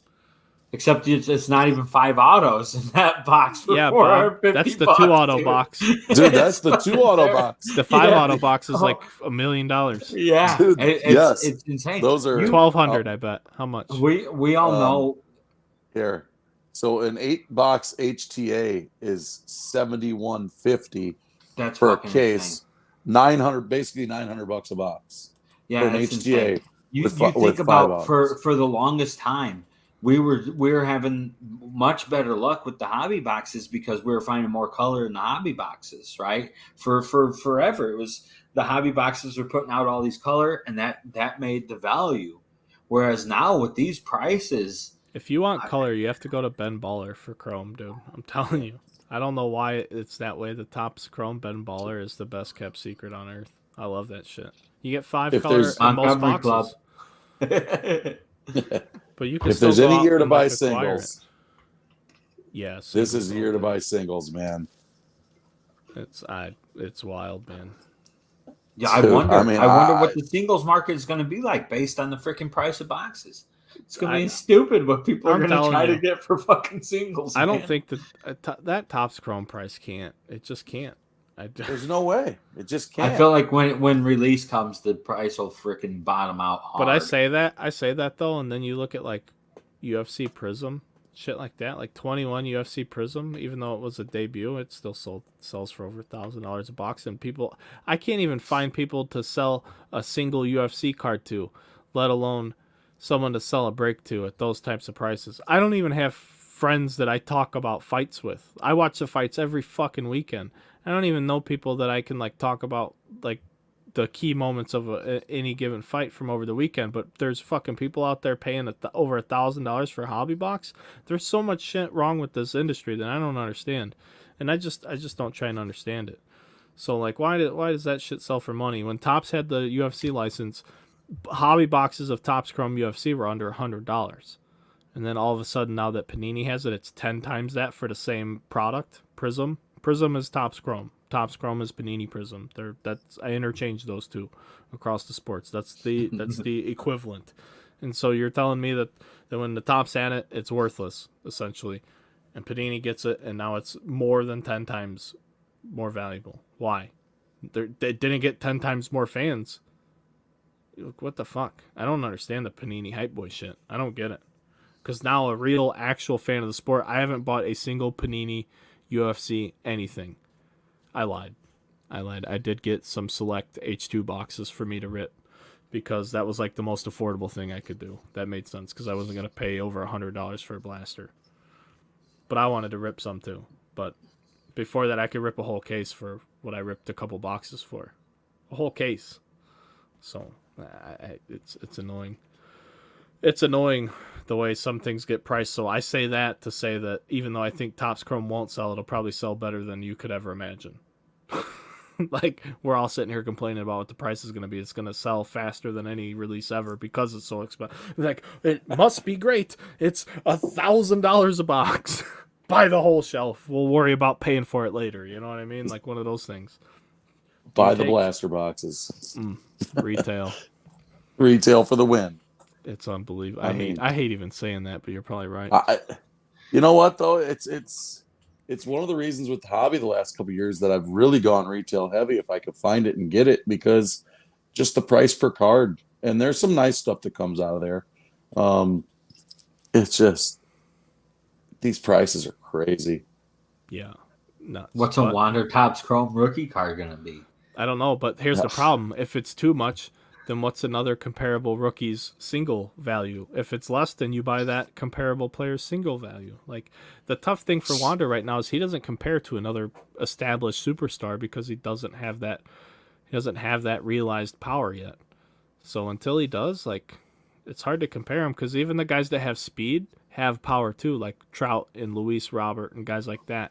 and Acuna, he's going to steal bases too now with his leg getting back. So it's not like you can say Wander gets a pass because he doesn't need the power because he has the speed. But like Wander does have the power. Like he hits a lot of hard balls if you look at like the advanced stats. So I don't know if that'll ever translate to home runs. He might just have a real natural line drive swing. He might not be all about this launch angle. I don't know. And then the dead ball shit, who knows? Yeah, the dead ball is something to like. I have seen a lot of smaller ball. I saw, who was it? I was watching a game the other day because I watch that big inning all the time, where a guy literally choked up and slapped the ball the other way, and the shift was on, and there was a guy on first base. He didn't quite bunt it, but he literally slapped at it. Like, when's the last time you saw anybody try and slap hit anything? And some baseball people might not even understand what I'm talking about, especially some younger people. So it's wild. And I'm like, hey, that's pretty cool. It's exciting though, because the defense has to make a close play, and that's just as exciting as a home run, really. If you're watching the game, like, oh, like, who's gonna make it? Especially with anybody with any type of speed. So I don't know. I'm not bitching about the dead ball. I was watching, like I said, I was watching that big inning, so I don't know specifically what game it was, but they said that the pace of home runs is somewhere in the mid 90s. Like it's at that pace, pre-steroid numbers, but somewhere around there right now. But it's also, if you ask me, this is shitty weather. It's a lot of cold weather too. I have to imagine that if we're having as shitty of a spring that we're having, that other generally crappy places of the country this time of year are probably not doing much better.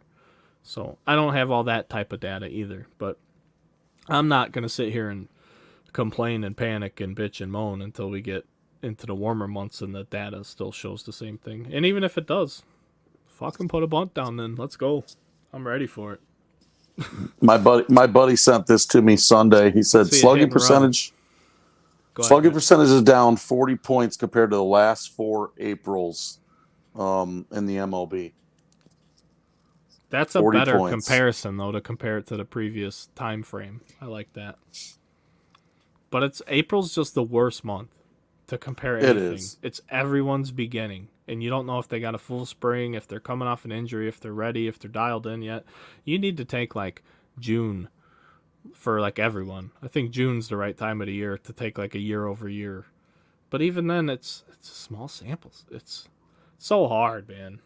That's why you take years of data, not a week or a month or a couple games. Anything can happen in a short period of time in a certain selected time frame. Like J.P. Crawford. Yeah, like Jerks and Profar come out of the gate blazing. I don't know what he's done, but Kopech was dealing for the White Sox tonight. 4 innings, but 5 strikeouts. ERA's down to 1.17. I remember telling everybody that I loved that kid. What was he, a rookie in 19 with Eloy and them? And he had the Tommy John. I'm like, this kid's going to come back and dominate. I'm on every video. Anytime I pull a Kopech rookie, listen to what I say. Unfortunately, he did well against our Cubs tonight. That's not saying much. Not saying much. We have Frank the Tank hitting like 205. What do we call him now that he's not a tank anymore? Frank the Stank? That's pretty accurate. I'm like, can we go there yet? Because I don't want to dog him too bad. Hap's cooling off. The problem is Hap and Suzuki started to come back down to normal, down to earth, and everyone else has continued to not even be at earth. Like Nick Madrigal, we thought that was going to be so huge. Only hitting 215, batting in a 9-hole. He was supposed to be the leadoff guy. So it's tough. He looks pretty bad. Yeah. Hey, did you guys get the Suzuki card on the Throwback Thursday on Topps website? I didn't. No. Oh, it looks nice. You should order one. It looks nice. Can you still order it? Oh yeah, it's up. You probably should do that. I'm gonna do it right now. It looks nice. It oh looks shit! Nice. Yeah, yeah. It's right on the front page. The 2001 Bowman designs. Yeah, it's sick, dude. Those are badass. It looks nice. Is it just the 2 cards? I think it's 3. Steve Kwan. Yeah, the Guardians guy. Okay. Yeah, I saw it today. I'm like, I'm ordering this set. It's $15. I gotta have this card. Does it count as Tops now? Can I use my coupon? No. I know, which is a bummer. No, you can't. It sucks. Because I wish you could too. Yeah, I would use them on those all the time. I would You know too. what you do, Pav? You get on those groups and you find the dudes who are buying the Tops Now points. I sold like a Brad. I think you might have sold to the same guy. If you I ever think I came- told someone else, Jimmy Ori. I think I told Jimmy Dude, Ori about it. I have like I cashed 100,000 points or more. Yeah, I cashed in like 20 of those and sold 20 of them for $20 a piece. You know, they were buying something on Tops Now for 40, and I just was selling them for $20 a piece. I was like, I'll take this easy money, but sell those points and then buy. People are looking for those all the time. I'm not. Do you guys know what people on Tops Now are actually buying when they're using those points all the time? I bought some. I bought some Max Verstappen cards. I bought Rizzo auto from his debut with the Yankees from last year. But some stuff like that, like because like they when they have the Tops Now auto, and it's $100 or whatever, I could get the $40 off or whatever and get it for $60. I still got that Bowman hobby box in my cart. I'm not paying for that. You're not buying that, huh? I'm not. I He can't. won't do it, I baby. can't buy it for 300, and I'm a businessman. I didn't even put one in my cart. I did, and Hey, then did that I basketball did sell just so I out? could see what the basketball sold out. I put it in my cart just so I could see what the taxes and shipping would be. $300. Factory price is $138, and they're still going to charge you for shipping. I must be the dumbest fucking idiot on planet Earth not charging anybody shipping. I swear. These guys get away. All these big people get away with charging shipping. I got to start charging shipping. Make even more money. But you can get the Throwback Thursday set for free shipping. I love it. Shout out to Tops for free shipping. I got 4 of my boxes in, but the basketball did sell out. I got the basketball, and I was wondering if it sold out. I don't know if I'm going to open it or not. Haven't decided. I wanted to open one, and then I wanted to break some, and then I wanted to hold some. I'm probably gonna open a few. I should probably do a YouTube video. I need to open more wax like you do, Brett. Because when I open my wax, I like to just do it by myself. I do all the wax on camera all the time anyway. Sometimes I just like to fucking hang out. I totally get But that. I'm stupid because if I'm opening up something that people will watch, I should be, you know what I mean? That's what I do. I should be doing it because people would watch. So, but it's like, man, I like to do it. I've sat here. I've had like relapses where I've just sat down here and ripped like 10 grand in wax. Like, well, what about doing that on camera? You know the ones I got tired of looking at football inventory one day. I had so much football wax. I opened all of it. I did okay. It wasn't as bad as it could have been. I'm like, all right, that's okay. But the ones that have done really good for me like that I really try to do is like that. One of the reasons I ordered that Bowman on Walmart the other night is because I saw the ship date and I'm like, wow, that's coming in on Thursday. And then you get that stuff on YouTube, people find it. I don't care how big a channel you are. So if you're out there watching, you have a small channel, if you can get a product and you can get it up there fast, people will find those videos because they're searching for them. Well, they're searching for 2022 Bowman. And they find them. I know last year I had a dude that I knew that was going out every single day looking for product. And I said, I think it was Series 2. I said, if you find a Series 2 retail, I'll buy just even one box. And I did one box on the channel. And that thing got tons of views because nobody had it on there for a couple more days. So if I get something in really early, I usually open it as fast as I can. Yeah, you got just to try to get a couple more views. Spencer Torkelson is the Topps Living Set card for anyone curious, and that ends tomorrow.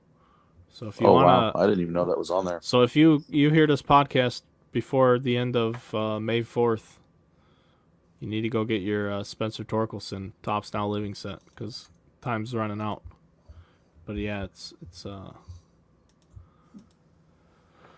it's good until tomorrow. I don't know if that means it ends tomorrow. It says product is available from April 27th and expires on May 4th. So I think it expires. I don't even think by the time people hear this, it's going to be too late. So I apologize if it is. but I tried to tell you. Bob Shoemaker chimes in. He says, as a consumer, I'm always searching YouTube to see what the cards actually look like and what's in them, with the sweet Nintendo Switch profile picture. I love it. He's got one Joy-Con and a screen. Are they? you- Are any of those cards still worth money? The Topps Living set. I bought 10 of the Wanders. So I don't know, but I would tell you that they're worth more than like a Topps Now. It's like people are talking about buying Topps Nows of, J-Rod's first home run, this and that. I'm like, I got Acuna's ones that aren't worth shit. What do I, you know what I mean? What do I need those for? I got his debut. I got his first home run. I got all that. Yeah. I remember when I got in the hobby. You know what I mean? Like, I get it. They're fun cards. So now I just buy Topps Now cards with my point. I use the discount coupon and I buy the ones that I think make the most sense. Like the ones that are like the most potentially historical. Just because they do it every day doesn't mean something like potentially historically significant happened every day. Like Miggy's 3,000 hits. I ordered those. I'm pretty sure I ordered those. Whenever there's a moment. Like I just ordered these Throwback Thursdays set because I want Suzuki. I just wish I could buy just Suzuki's card, but you got to buy the set. Because I'd buy 5 Suzuki's, but I'm not going to buy 5 sets. Like I just sat there and made that decision live. That it Tops, if you're listening, and I know you're not, but with the Throwback Thursday set, I would have bought 5 Seiya Suzuki cards, but I'm not going to buy 5 sets for those other cards because I would buy 5 and collect 5. I'd keep all 5. I wouldn't even buy them to sell them. It's like, that's cool. What if put them in 5 different boxes? What if something happens to this box? I got another one. You never know, because it's a cool card. That's 2001. That's right up my alley time-wise, Very cool card, man. I wish I could buy just that card. But I get the point of bundling in a set. It's funny you say that because I was on there this morning. I saw it. I happened to get on there. I'm like, man, just want to buy like 10 of these. I don't want the other cards. I just want this card. Exactly. But I'm not buying the set for the $15 a piece. It's like, right. All right, not doing that. Yep. I get it, man. It sucks. Oh well. I'm out of news. How I big got is nothing this? else. How big is this picture? Mike Trout is Mike Trout again. Oh, that sucks.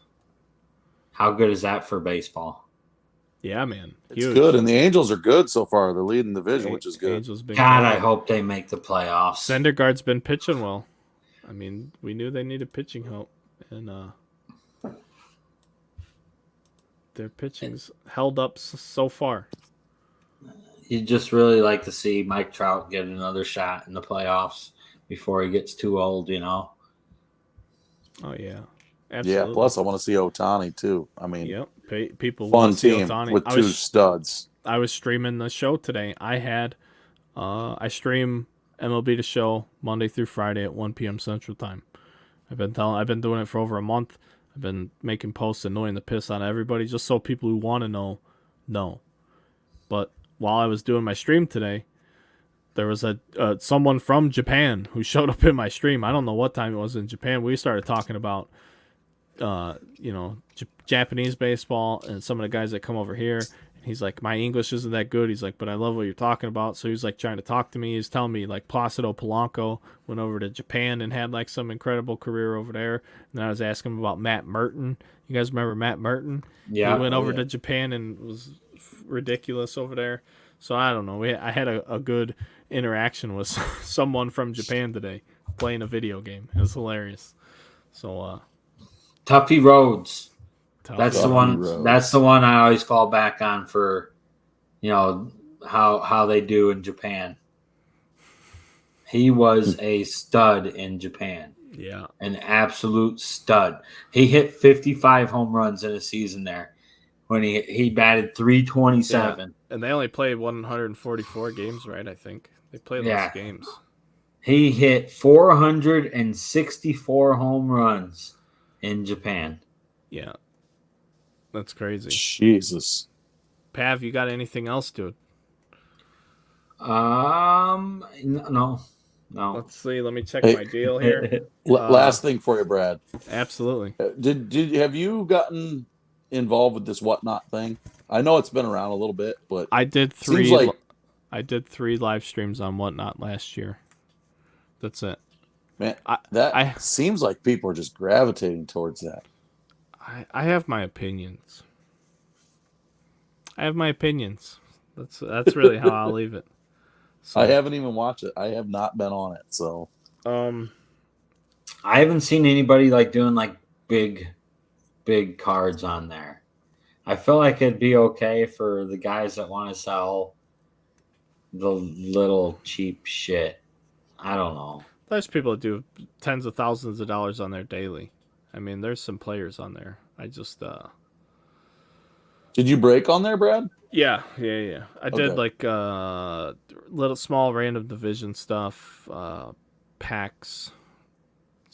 It's not for me. It's not my style. I don't like to create attention. I like to talk shit to people I know or people that want to have fun and talk shit. Like if if you can't handle a ribbing that's fun and friendly, like I don't say anything mean. Like the words come out of my mouth and they might be vulgar, but they're not like malicious. So we have tons of fun, and usually the people that engage in this sort of activity are worse than I am. So I'm like, you bastards got me again. So That's funny. I just like to have fun.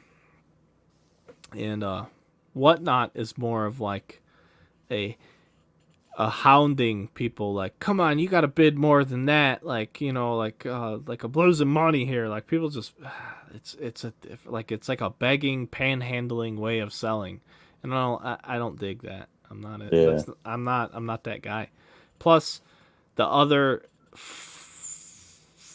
I guess it's a complaint. I'll just say it because I have no plans of going back to Whatnot. I just don't like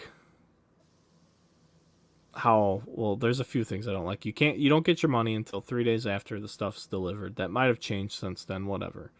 My other big issue with Whatnot is like, oh, fuck, dude, I'm having a brain fart. So I know what I want to say, but we just gotta talk for a minute so I can figure this out. So Whatnot. Oh, okay, this is it. Sorry, brain fart averted. My brain goes nonstop all day.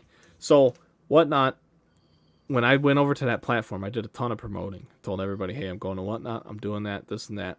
I did three streams. Each stream, I sold at least $1,000 in product every stream. All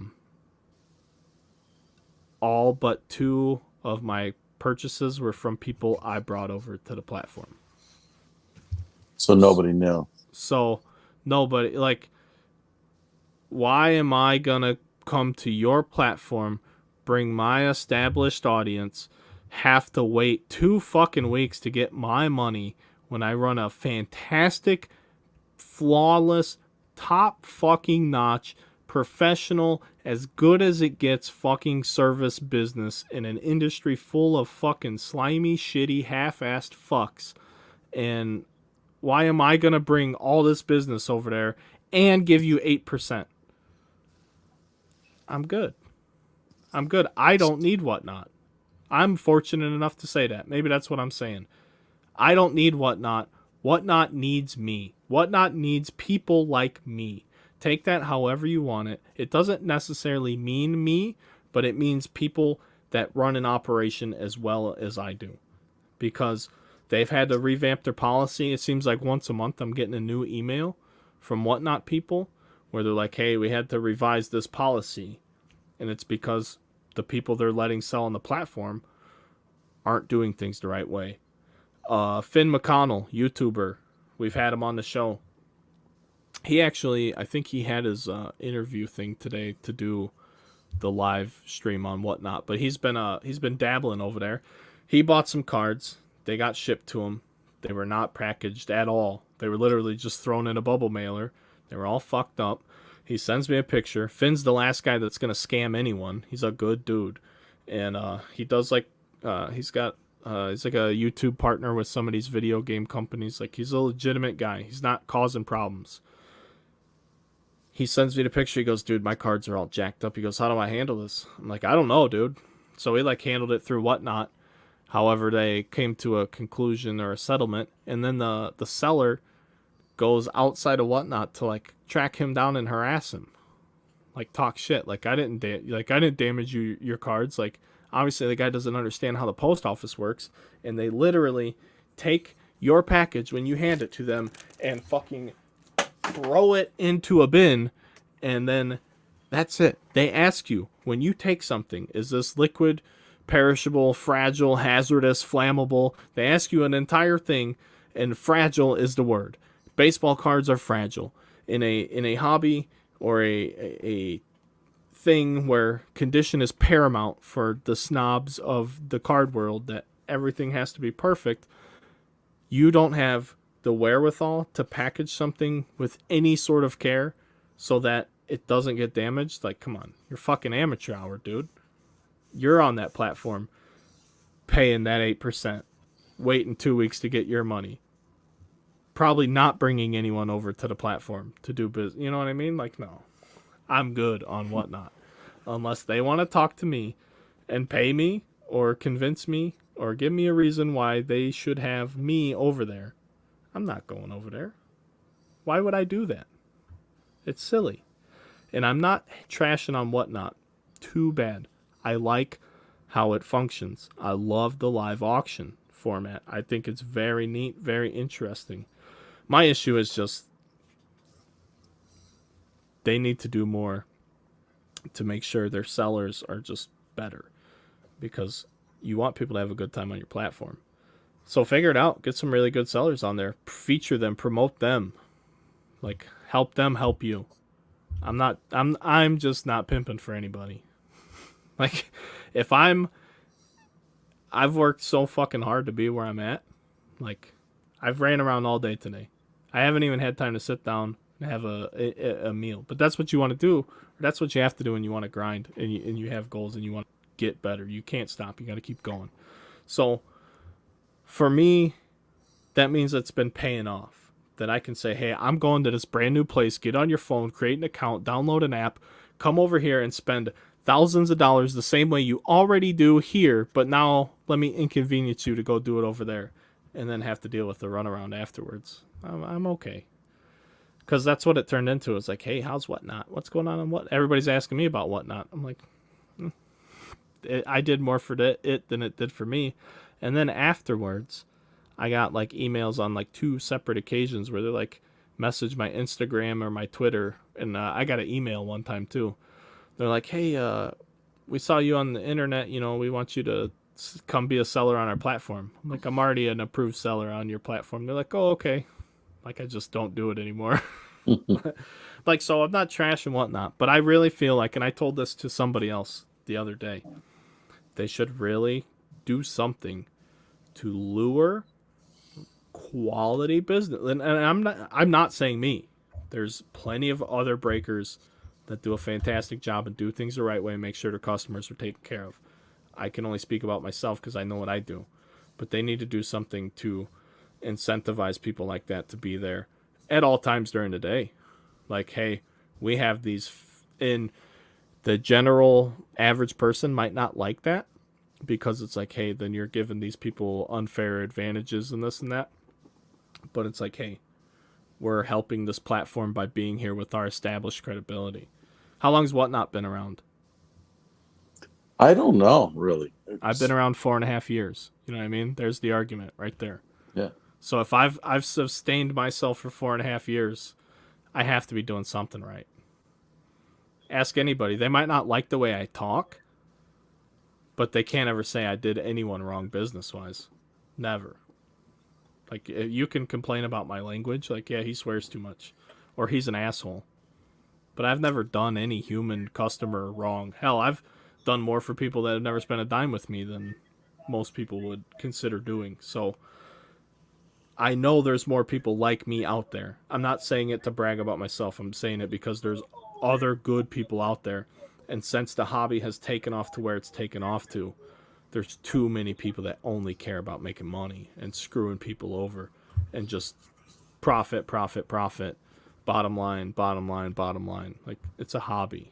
I had so much fun in this hobby before I got into the business. Once I got in the business, I had a blast for like 3 years. It was awesome. Even when I was dead tired, I'm like, fuck yeah, I get to go home and rip some cards, bullshit with the boys.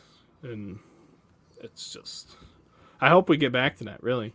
I hope when all this settles in and everybody figures out where everyone's going to go and who's getting what and who's doing this and who's doing that, hopefully it all settles down. We can all go back to having fun again. Nobody's complaining about the prices. The prices don't change year to year, 600%. Like, you know, Yeah. everything just needs to chill, man. The ecosystem's so unstable because everybody's trying to get this next fucking Lamborghini car, man. Start having some fun with it. I like having fun. That Bomb Squad Don Russ insert made my week. Like, I didn't know that was coming. That's cool, you know. But now it's all back to National Treasures football and Bowman. Money. I'm not motivated by the money. I never have been. The money's nice. You need the money, and obviously I want to have millions and millions of dollars. But it doesn't drive me the way it drives other people. Like, if I'm good, I'm good. I got enough. We're good. So I want to rip cards, man. What else? That's all I got tonight. All right, yeah. Whatnot. Hey, Whatnot. If you're listening, come pay me. I'll break over there. Pay me, no. I'm not giving you 8%. You pay me. I have an amazing reputation. I got references. All that shit. You need people like me, or not even me. Go get somebody who hates my guts but is just as good as me. Go get them too, and then schedule us on different times. You pay me and then tell me what time you want me to break. Do that. You know what I mean? There's ways Whatnot could do that. They could say, hey, we have these top tier people. There's a football guy. He's going to be, you know, Monday through Friday at 7 p.m. Give him the prime time. You got another guy during the daytime, whatever it is, you know. Get somebody for all the different sports, whatever you want to do. I would like to see something like that, even if I'm not included. I think that would help the platform with their credibility. Because there's a lot of not so good people on the platform, and I don't know how they handle terminating or anything like that. And I'm not trying to get people kicked off of the platform either. We just know how many people are in the space, unfortunately, with not the best intentions. That's all. That's all I'm trying to say. I've been talking for too long. Let's get out of here. Thanks, everybody, for tuning in. We've had a fair amount of viewers this evening, more so than ever, so we'll just continue doing the live streams. We'll have packs and stuff, too. Next week, a reminder, next Monday I'll do a live stream doing some more NFT, like demonstration stuff, explaining. That will be part of my obligations. But it'll be a deep dive. You guys can come and ask me questions. I'll give you the full runaround, show you how to create an account. It's so easy. I love it. It's so easy. I'm on Twitch every Monday through Friday, 1 p.m. Central, playing video games. So come hang out with me on Twitch, Underground Case Breaks, twitch.tv. Brett's Wander sold for huge money. So again, congratulations to Brett. We love having him here, and that's just fucking awesome. Pav's got big time shipping issues with shipping containers, and I feel for him. So, gotta love the world that we live in right now. 37% increase. No, so like the cost of my product, the cost of the product inside of the container, the shipping was 37% of the cost of the product inside the container. It's unbelievable. It's insane. Unbelievable. But thanks for tuning in, guys. We'll be back to Tuesday nights. So live people, just know that Tuesday nights I am playing softball. On Wednesday nights I got invited to a team. I think I'm on the team anyway. We should live stream that. Bring the camera crew up. Live ABs. Wednesdays is men's league. Fridays co-ed. So yeah, you can come up for Wednesdays. Bring the camera crew. Set up a tripod. All that. We'll get it going. We'll do the pod live from the softball diamond. I was fucking safe. Throwing beers and shit. Let's go. Have a rowdy ass episode. Oh man, the first time I ever played with that team. It's a bunch of Boilermakers, and I'm a Boilermaker by trade. One of one of the retired business agents is he gets ejected from the softball game and then refuses to leave the batter's box. Tells the guy, he goes, I am not. He's like, he was screaming, and then he kind of calmed down. He goes, I'm not moving. Like, Oh yes, my here God. we go. All right, guys, that's it. I'm out. Everybody have a great night. Thanks for watching. We'll see you guys later. Peace. Peace. Peace.